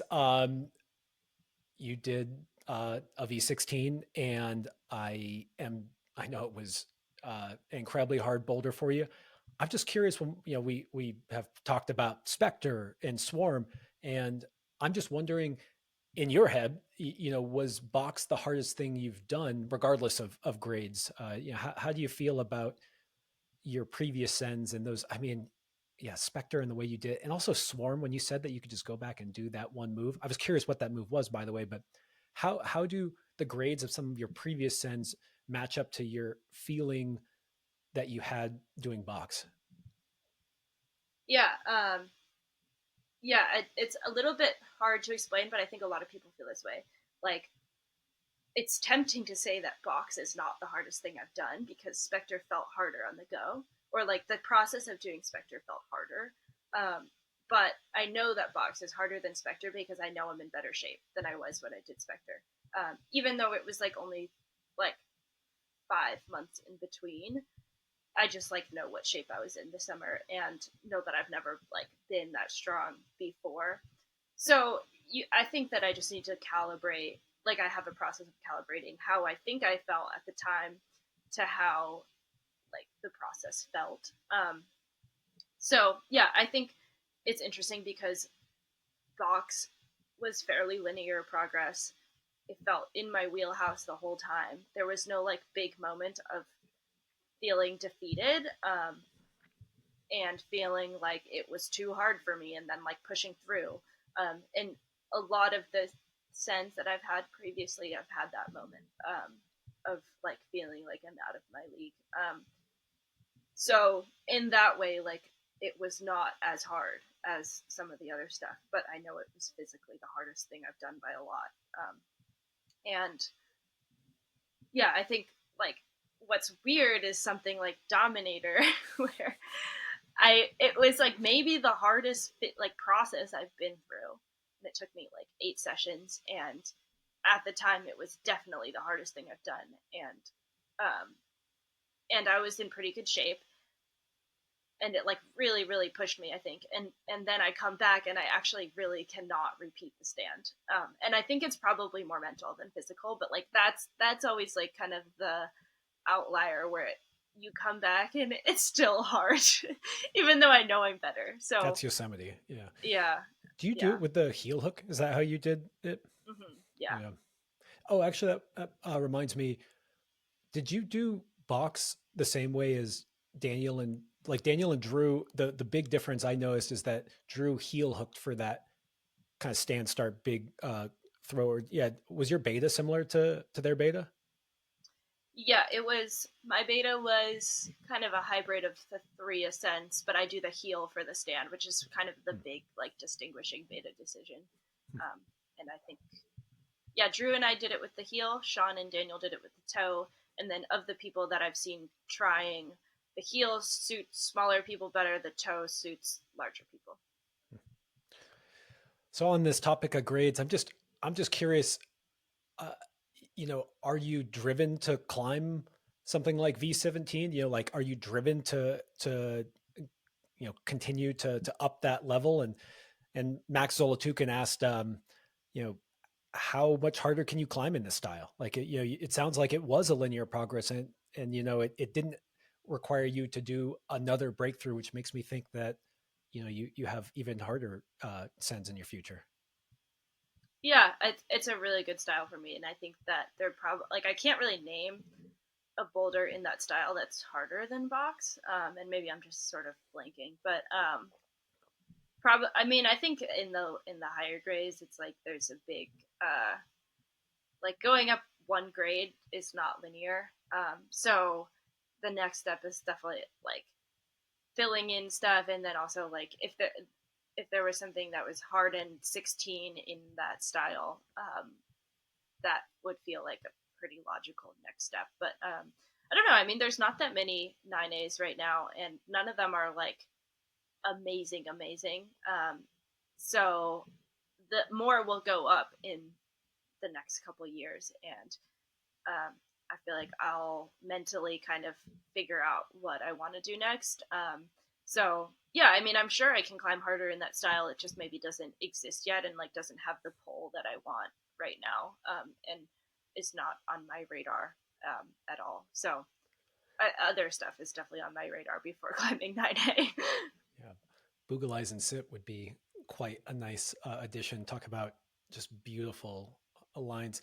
Yeah, I well, you just said nothing is on your radar right now that's in that kind of territory, but I was sitting there listening to all these interviews you did before, and you talked about a bunch of different goals. You're like, oh, like I could sport climb, or I have these climbs, these boulders, or these areas. But I know from talking to you now that you actually had box therapy on your radar. You called it premeditated. You're like, oh, I know about it, and it checks all the boxes. And so I still got to ask you, like, is there any big, hairy, audacious goals that you actually have sitting there that you're like, oh, like, maybe I will go and do that one that you've kind of scoped out? Yeah, yeah, probably in Rocklands. I think if I were like 5 years from now, if I had made the progress that I made in the last 5 years, I would want to do the finish line, and live in large. Um, Amazing. and yeah, and yeah, I think it's I really have a weird relationship with Rocklands because so much of the stuff there is just like, it like hurts me how good it is and how not in my wheelhouse it is. And I'm really hoping that some of the stuff in Japan is just like mind blowing. And we talked about this earlier, but just like some of the stuff in Squamish, the Singularity, and yeah, even like Dreamcatcher, definitely feel like reaches. Um, but yeah, I don't know. It's hard to say like how progress will go in the next couple of years. I love that you said Singularity and Dreamcatcher. When we were messaging before, you're like, "Oh yeah, like I'm in Squamish," and then we were chatting, and you were like, "Yeah, I was project shopping." I was like, "Say Singularity, say Singularity." It's just this mythical. I just love when people do these climbs that kind of have this mythical status. Yes, just like it just doesn't get done. Although it did get done recently by Lucas Uchida. Is that idea? Yeah, which was awesome. And I just really wanted to hear you say, yeah, those boulders and Dreamcatcher is just gorgeous, and actually brings up a question from our friend Ethan Pringle, who asked if you were going to do some sport climbing, and is biography out there as a potential, or is sport climbing still something on your radar? This is funny. I saw Ethan like 2 nights ago, and he was like, "Are you gonna start sport climbing?"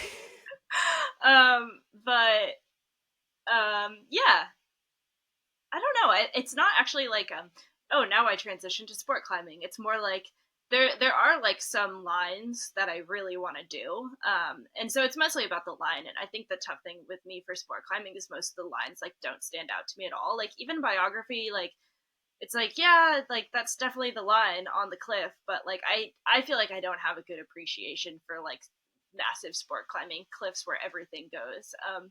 And yeah, so I think from a boulder's perspective, it would be like Dreamcatcher. I really want to do everything is karate in Bishop. Um, I've seen some sport climbs in Yosemite that are projects that I'm like, whoa, that's nuts. And most of the time they're just massive boulders. They're like 50-foot boulders. Um, and yeah, like, yeah, I don't know. It's mostly about the line. Yeah. So it just depends. Something like Jumbo Love would be crazy, but I don't know if I'll ever get there. And then other things like where it's just like a link up in a cave, I have no interest. Yeah, sport climbing cuts both ways there, where it's just, I totally agree with you, where it's very rare to find some sport climb that you're just sitting there in awe of, and what the climb is, because is like that's the thing that you climb. But the side thing to that for me about sport climbing is that it all is kind of fun. Like the not so great climbs can be like really fun and pretty cool. Where in bouldering, I don't know, I I often struggle to enjoy. Oftentimes easier climbs don't have those amazing striking lines that you just sit in awe under. Although I gotta tell you, Yosemite and actually Squamish has some amazing moderates that you just are begging to be climbed. So find that kind of interesting. So if there aren't a ton of sport climbs in that bucket list, Ethan wanted to know what the dream boulders are on your bucket list. Yeah. Yeah, I've sort of said like some of the stuff in Rocklands, Bugeleisen. I'd like to go to Switzerland, and there's nothing in particular right now that I'm like I need to do that. The like new thing that Jimmy put up, I want to say it's called Swiss Air, but I might be making that up. And a lot of the stuff in Yosemite, I feel like it would be really cool to like go from seeing this boulder in this random boulder field and then like having the experience of doing it, and it's hard and like pushes me and is also just like incredible. So probably I think a lot of the stuff on my bucket list is projects in Yosemite. Maybe the Nest, I really want to do that one. Kintsugi, actually, that's probably number one. God, those are, I mean, yeah, you can definitely see that theme of cool lines. Those are impressive boulders and hard. Yeah, That's really it's cool. interesting actually that you say that like you don't enjoy climbing on like bad climbs because like I was having this realization that like I just don't climb on like bad climbs anymore. Like I guess bad is like objective and too harsh, but like things that I don't want to do, I just like don't climb on them anymore, which is a privilege. Like I just spend so much time climbing that I can be like pretty picky. But yeah, it's like you go to Squamish, I'm like, yeah, I would repeat Teenage Lobotomy. That sounds amazing. But I have like no interest in doing these kind of like dumpy climbs anymore, which is maybe um, a mindset change from like when you're in college and you'll just do everything. I don't know. Brutal, Katie. I won't climb these dumpy climbs anymore. I know, right? I I sound just, so elitist. I was yeah.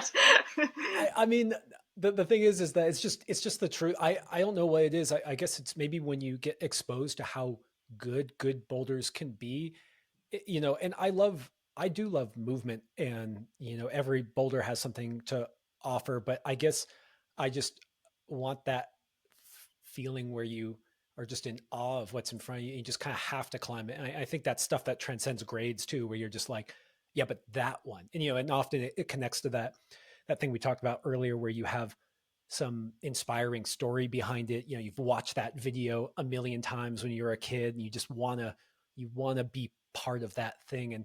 And when you're talking about that, it makes me wonder. You just mentioned teenage lobotomy or dogwood, and I don't really think of you as being someone who climbs a lot of highball stuff. But then all you've mentioned are like the finish line, living large. Like, what's your relationship to really tall boulders? Yeah, I don't know. I think like I don't think of myself as like a high baller. Like for example, I would never do too big to flail. Flail, yeah, Fail? yeah. Well, Flail. there's fail There's is fail actually and flail. fail is pretty tall. Also, that's that V10 I've in, done in that one though. Yosemite. In Okay, Yosemite I've done that one, yeah. nice. But but then yeah, a lot of the stuff that I do is pretty tall and I think it's just by virtue of that's like those are the best lines.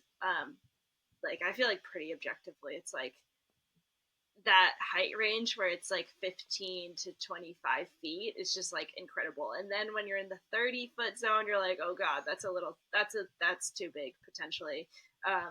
But I guess it depends on the landing. But when you're like actually free soloing, I don't really have interest in that. And I don't want to actually feel scared. Like for example, I've done like evolution, and that was the first moment when I was like, oh, I can do this. And when it feels right, I'm not scared. And that's like really fun. Like that's like the best feeling is when you know that you sort of can't fall or you don't want to be falling. Um, but you feel just like 100% focused and just not afraid at all. Like that's actually, I think, why like tall boulders are so fun for me. Um, but I do think that if like I personally think the best lines are taller, and it's just like sort of a mental barrier that I felt like I just need to overcome. Like it's not like a question of like is that too tall for me? It's like I want to do that boulder, so how am I mentally going to get there? So I'm not afraid. Um, and so in that sense, I think I am decent at highballing, or what most people probably consider a highball. Like yeah, 15 to 25 feet. That's decently tall. But for me, like the true out of limits high balls are the ones that feel like free solos. If you want to climb anything cool in Yosemite or Bishop, you better be willing to get 15 feet off the deck. And I like that, just that attraction to the line. Yeah, it just makes me think of when I traveled to Colorado and I was so steeped in Yosemite and Bishop and those lines.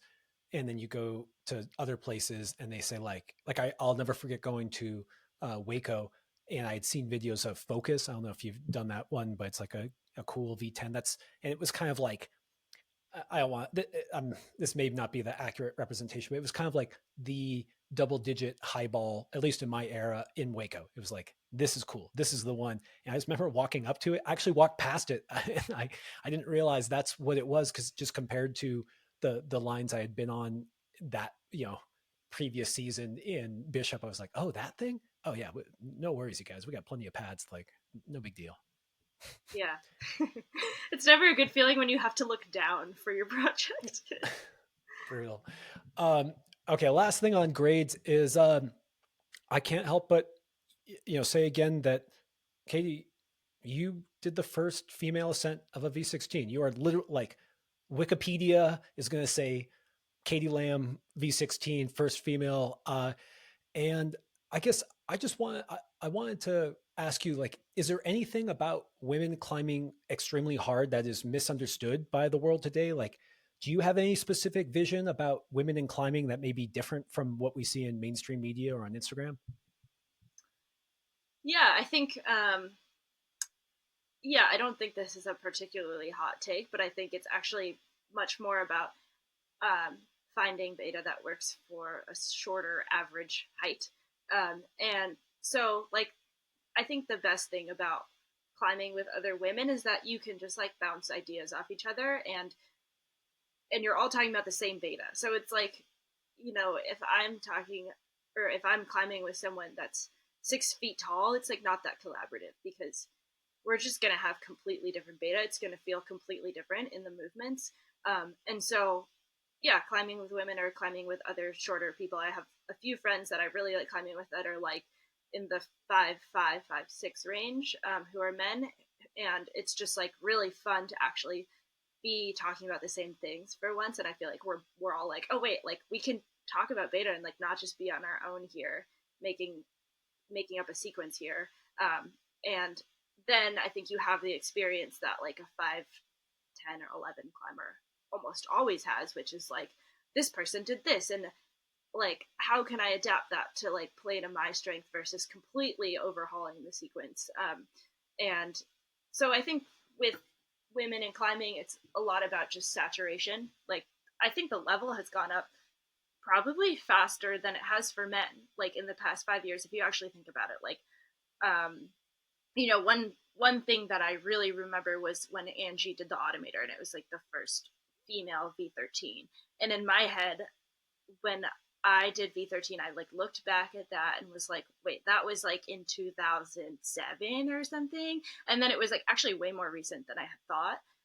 And now it's like, women do like 100 V13s a year. Like, maybe that's a little high, but that's how it feels to me. Like, V13, like, women can get there with not without any effort, but just like with still like not being a pro climber and like making it a priority to get out climbing, but still like having a pretty like balanced life. And not that pro climbers like don't have balanced lives, just like, it's attainable for someone who still wants to have a job and whatever. And that's pretty cool. Like, I feel like uh that's like huge progression compared to men even over the past 5 years. So I think just the average is sometimes overlooked. And also, I think there's just more women in outdoor climbing like than there used to be. I still think that it's strange to me that like if I go to the gym, I want to say it's like a 40-60 split women to men, and when I go outdoor climbing, it does not feel that way. So I do think that there's like a disconnect, and maybe like non-male climbers just need to kind of like go find their people and go out, and like kind of have that energy outside too that I think I see in the gym, like kind of a like a squad mentality, and just kind of like, taking up more space and making it their place as well. Like, I do think that the outdoor scene can be a lot more like gatekeepy and prohibitive. So yeah, I don't think that like, yeah, I don't think that like V16 is necessarily like, I think it's just a representation of an overall increase in the level. I don't think it's like anomalous at all. And I'm lucky because I've committed so much time to outdoor climbing. And I hope that, honestly, the best part about the whole thing is just like hoping that other people kind of look at like how I view climbing and like the energy that I've put into it and feel inspired to do it, um, however they can in their own lives. And I think like that type of thing really pushes the level. Um, but I will say that I don't think you should look at this end as like the outlier. I think it's been a pretty rapid progression for non-male climbers just over the past 5 years. Yeah, I do think that there's something about more people doing the thing that are like them that somehow raises the ceiling of what's possible. Like my hunches is that in the next 6 months or 12 months, we're going to see another female V16 send, just because like once you break that barrier, I don't know, it's like, I don't know why it works like that, but there's a bunch of other examples in sports where that happens in, the 4 minute mile or whatever the case may be. Yeah. And I just think, yeah, more people seeing people like them doing amazing things, just somehow just they go, oh yeah, me too. Like, I mean, because if Angie hadn't done the automator, in 2000, it's just like there's something about the mindset of seeing that really changes your relationship. And yeah, I now that you mention it, there are definitely more men outside than women compared to the gym. And I will say that when you take a bunch of men and put them into nature, they seem to devolve into 10-year-olds. So the boys club or gatekeeping, I'll remember that because I have definitely been at one point that crew of guys underneath something with their shirts off, smelling really bad, and just being, little kids. And yeah, that's not maybe the best look for our sport. So Yeah, I don't know. I think I like actually try to be like pretty forgiving of people who are kind of like squatting up or kind of rowing down in a boulder. Like I feel like it's high energy oftentimes, and it's best to just like kind of be understanding of people having fun. And for the most part, I've found that like people are super welcoming, and yeah, and I think mostly it's just about like representation and seeing that like, oh, someone of my size or gender has done something like that makes it possible for me too. And I totally feel that like it would be super cool to see, like, if Brooke can like qualify for the Olympics and focus on some outdoor climbing, it'd be like really fun for me to, like, kind of see what she can do. And I think that it would feel like possible for me too. good luck, Brooke. Um, okay, Katie. A big theme of this podcast is how to go from good to great. And honestly, Katie, you've cemented yourself as one of the greatest. And from my outsider perspective, it seemed like you made this big leap in like the summer of 2020, I think in Colorado. And I asked our mutual friend, Will Fraker, about it, and he called it a magical summer. Also, quick shout out to Will, who recently flashed No More Greener Grasses, which is a Shout out absolute Will. stunner. Yeah, dude, amazing job, Will. One of the What a greatest climb. flashers. One of the greatest guys. And so I just wanted to I want to take you back to that summer and just to put you in the mood a little bit. I wanted to play a little quick clip from Will. See if it brings back any memories. Climbing, oh, climbing, oh, climbing.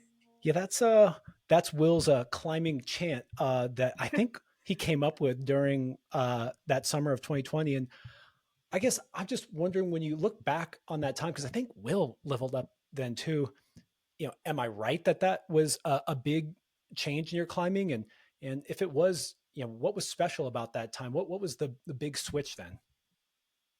Yeah, so that was summer 2020. So it was like that first COVID summer when everything was still pretty chaotic, and it was like people kind of banding together because of circumstance, and all of a sudden having like a total lifestyle switch, and either having way less time or having way more time.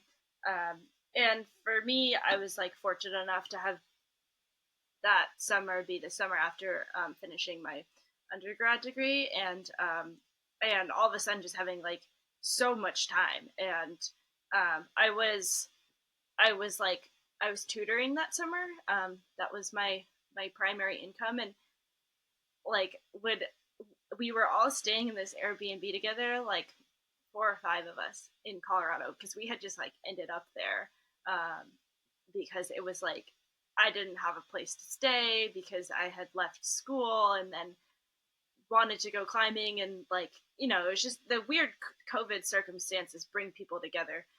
And so we had sort of potted up and have this Airbnb, and it was just getting ridiculous. Like, it was like I would wake up at 7 a.m. and tutor for like 3 or 4 hours while everyone else is like asleep because we got back at midnight the night before. And then Will like comes out yelling. He's like, "Stop talking about eigenvectors at like 7 a.m." And it was just like it was like the classic like too many people in a small space, and just like silly things happen, and we would just like go out every day to chaos, whether we were climbing or not. We would just like go hiking if we weren't climbing, and explore and have like so many shenanigans. And like, it ends up with us just like sitting in a hole in a lightning storm, like singing and chanting about climbing. And yeah, I think like it really epitomizes like how ridiculous it can get when your focus is like climbing Wait, rocks day in wait. day So out. did that chant? I thought that chant was gonna make you laugh and bring back good memories, but it seemed like maybe it reminded you of a rougher time. No. It was definitely, it was great times. It was great times. It just gets ridiculous when you're on these like multi-month climbing trips and you're like, what am I doing? I just hike to the same place every day. And people get way closer, and like you can truly be your like childlike silly self. And um it was great times. Well, I thought one of the themes there, and actually just, yeah, shout out to Will for making that wonderful climb chant. His music is incredible. You guys should all look up Will Fraker on Spotify. He's more than just a V12 flasher. He's an incredibly musician. His most notable accomplishment is the flash of no more greener grass. It's not bad. Just kidding. I'm If just you're, kidding. I don't know, if you're gonna flash a boulder, that's a good one to flash, man. He's a great flasher.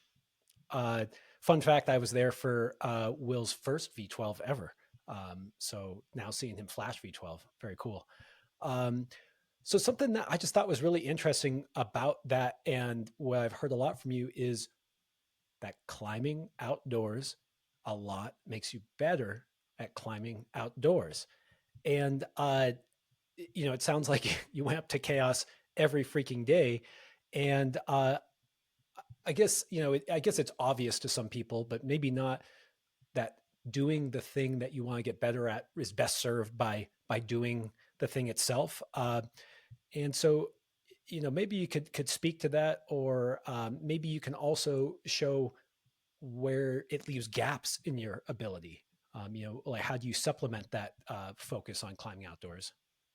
Yeah, definitely. And yeah, I think as you said, like the reason that we got better at climbing that summer was because all of a sudden we were like doing the most consecutive days outside climbing in our whole lives. And It was just this extended climbing trip with like not that many performance based goals. It was just like the gyms were closed. You had to go outside, and it makes you so much better at projecting. And yeah, I think like understanding how to manage all the logistics that we've talked about, and the weather, and how to like perform in the outdoors is like the number one thing that you get better at. And for me, like crimping always comes from just climbing outside. I've never been into hangboarding really, and just like bearing down on small holds is really really helpful because you just don't find that type of hold in the gym. And I think on wood you sometimes can get the texture right where it's not like just destroying your skin, but you can still have texture on it. But oftentimes, like there's something about outdoor crimping where you actually have a lot more texture, so um, you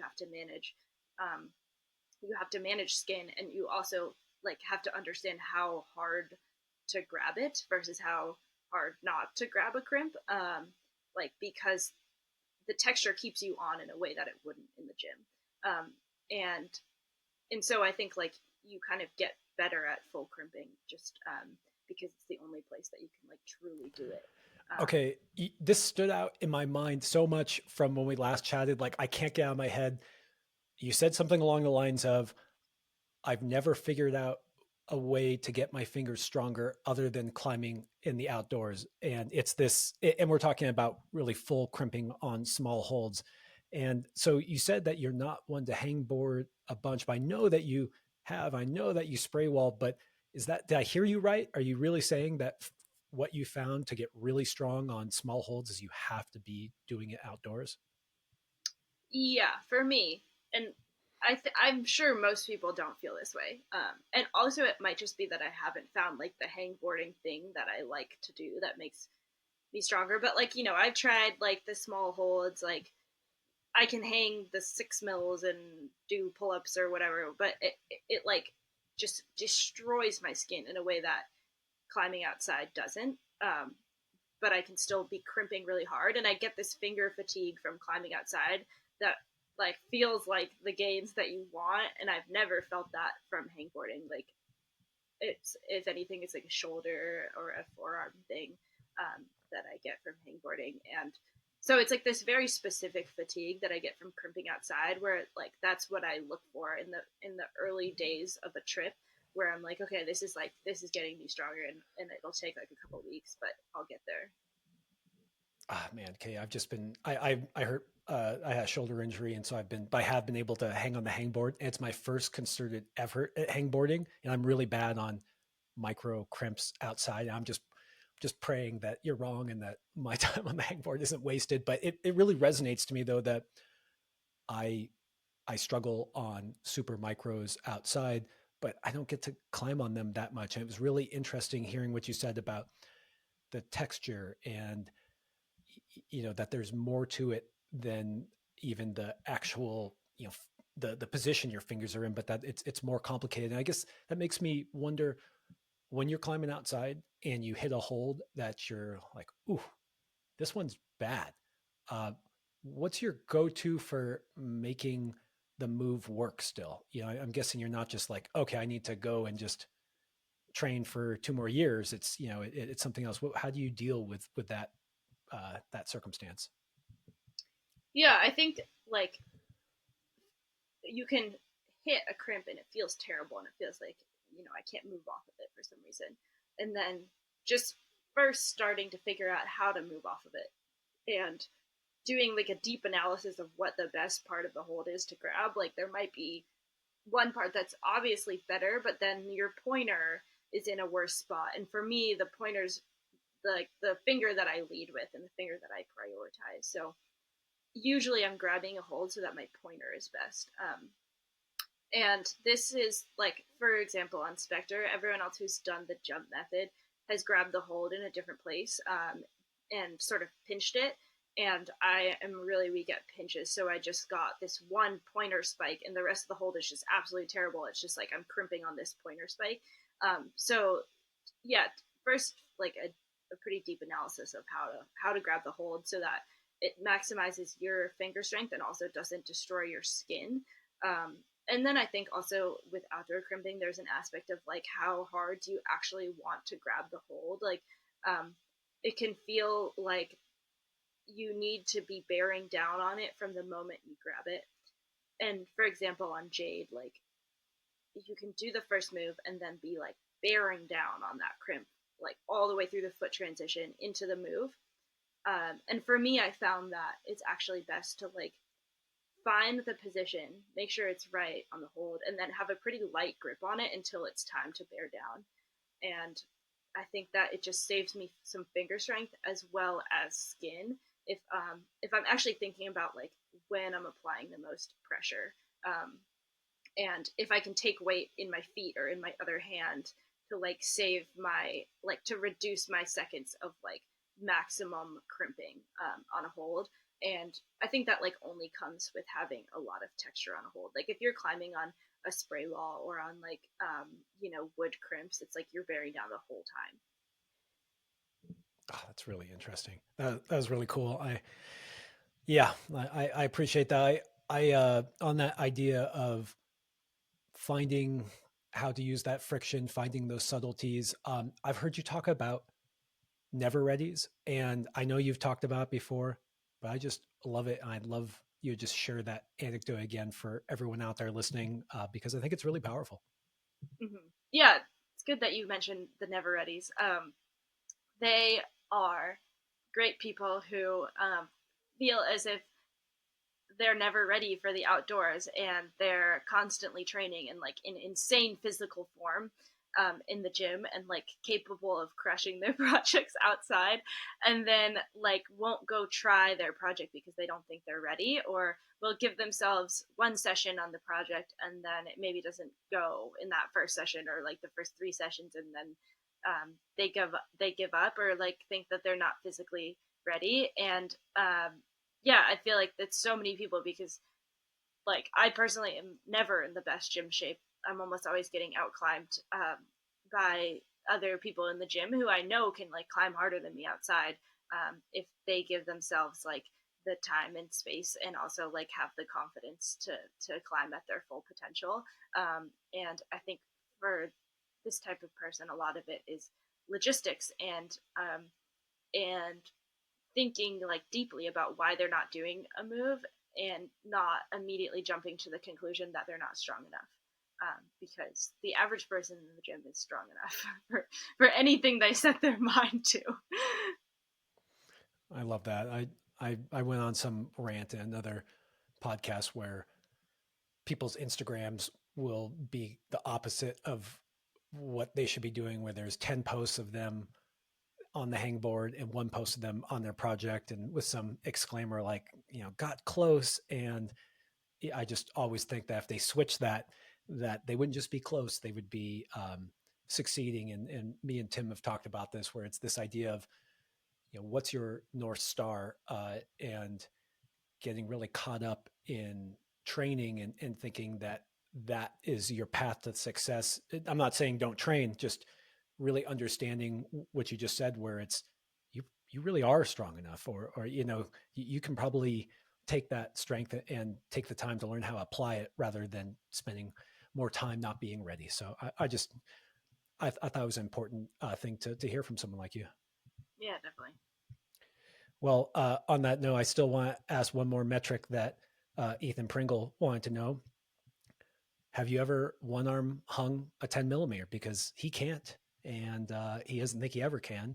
But Ethan's climbed pretty hard. And so, yeah, I'm wondering when it does come to those strength metrics of someone who is a great crimper, um, can you do something like that? No. Absolutely not. Um, Not that I try that hard. Like, I think if I trained to do it, like I took weight off and then gradually reduced the weight, I think I could potentially get close. I don't know. It depends on which brand of 10 mil.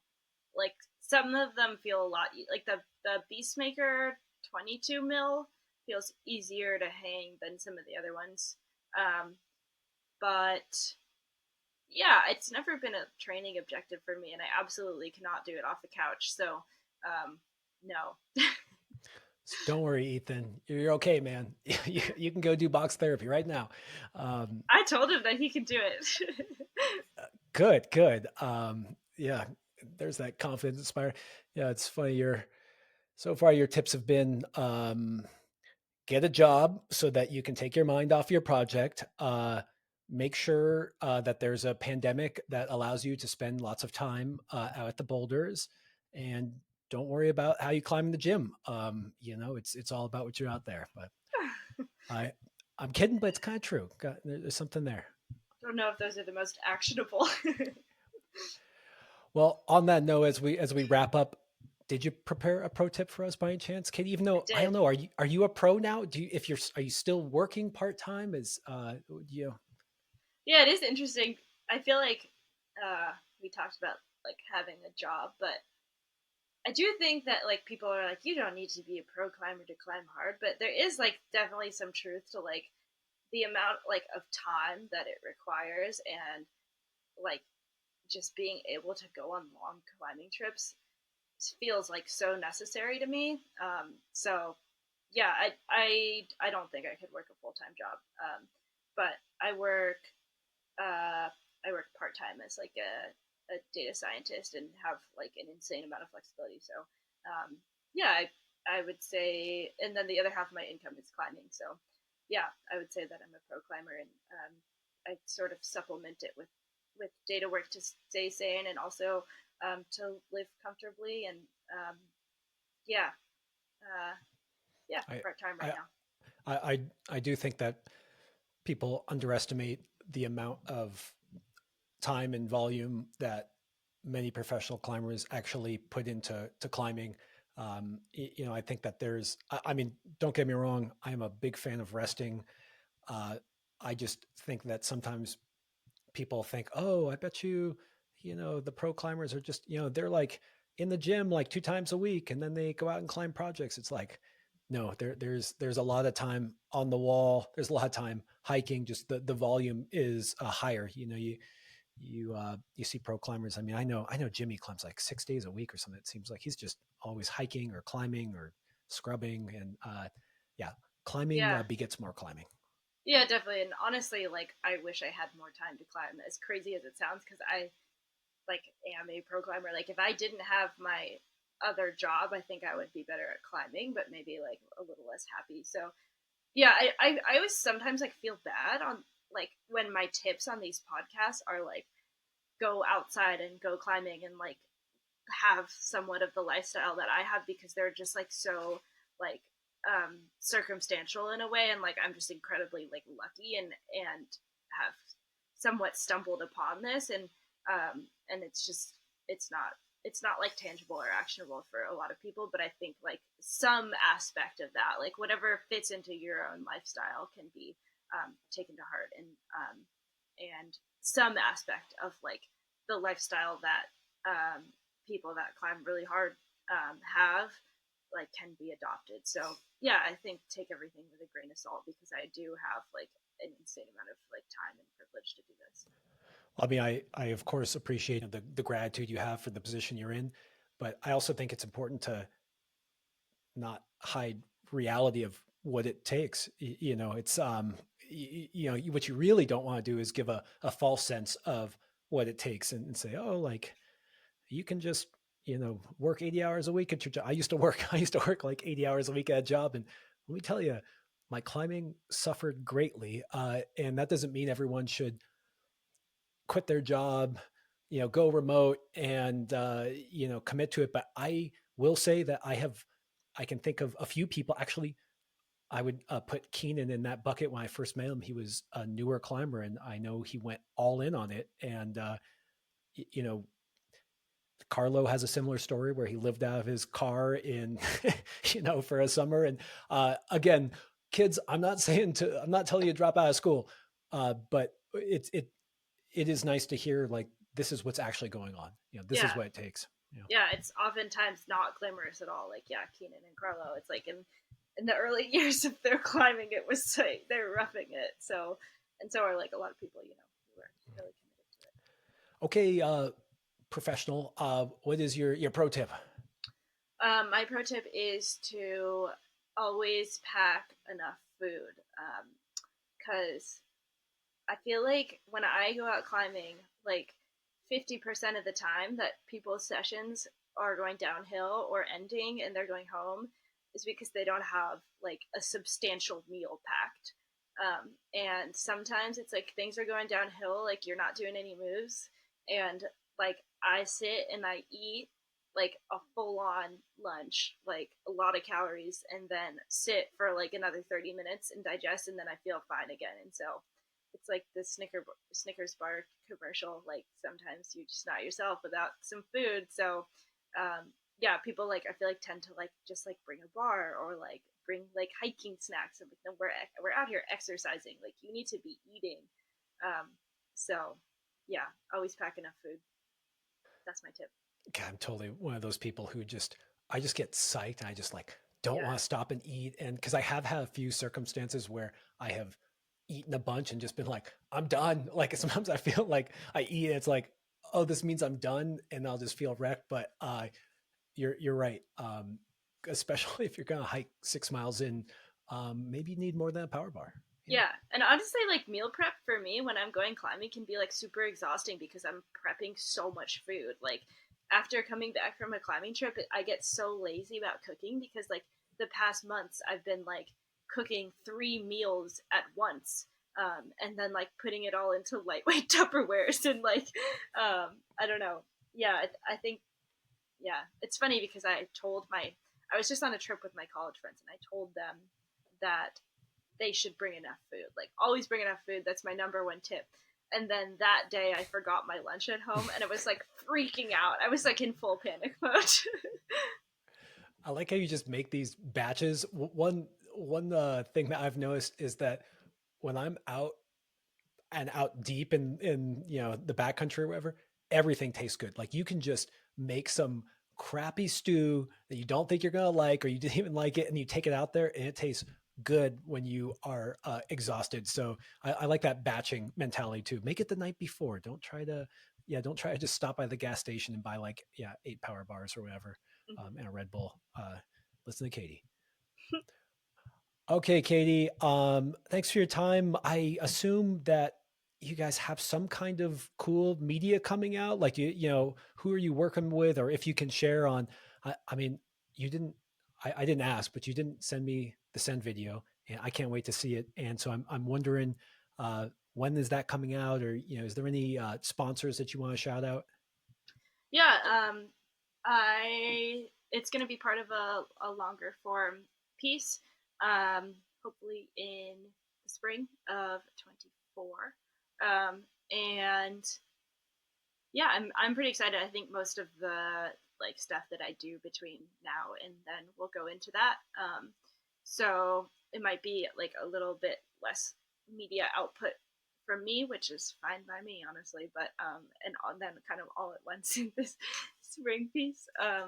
And then I am also pretty excited about this project I'm doing with Patagonia to kind of highlight their worn wear line, which is it's their like used gear, but it's like fun. It's like you can go on the site and get like stuff from the 90s and it's in great condition, and just get some wacky Patagonia stuff. So I'm gonna go over to their worn wear like factory sort of collection point and yeah, kind of like do some interesting stuff with some of that used stuff. And like I actually love like vintage shopping and thrift shopping, so I'm just like pretty excited to see what they've got over there. And what else? I'm going to Japan in the fall, and I'm gonna make a little video for La Sportiva probably, and just super casual, like shot with my little camcorder, and just sort of show like what it looks like over there. And like the bouldering is just insane, and I think pretty underrepresented in climbing media. So really excited to like not have a primary objective over there, but just sample a lot of stuff and see what it's like.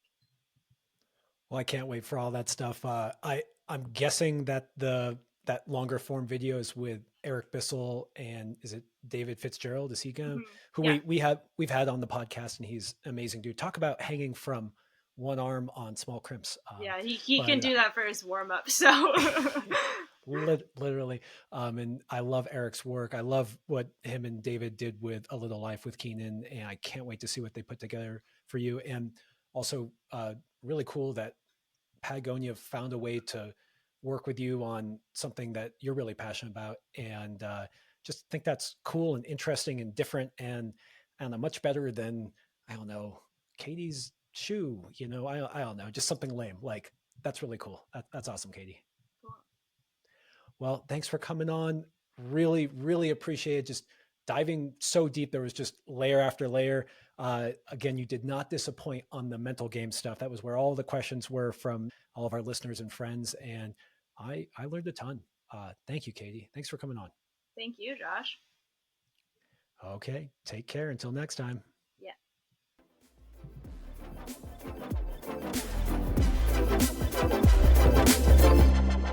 Thanks for tuning in. If you'd like to learn more about Testpiece climbing, you can check us out at testpiececlimbing.com and even book a session with one of our coaches.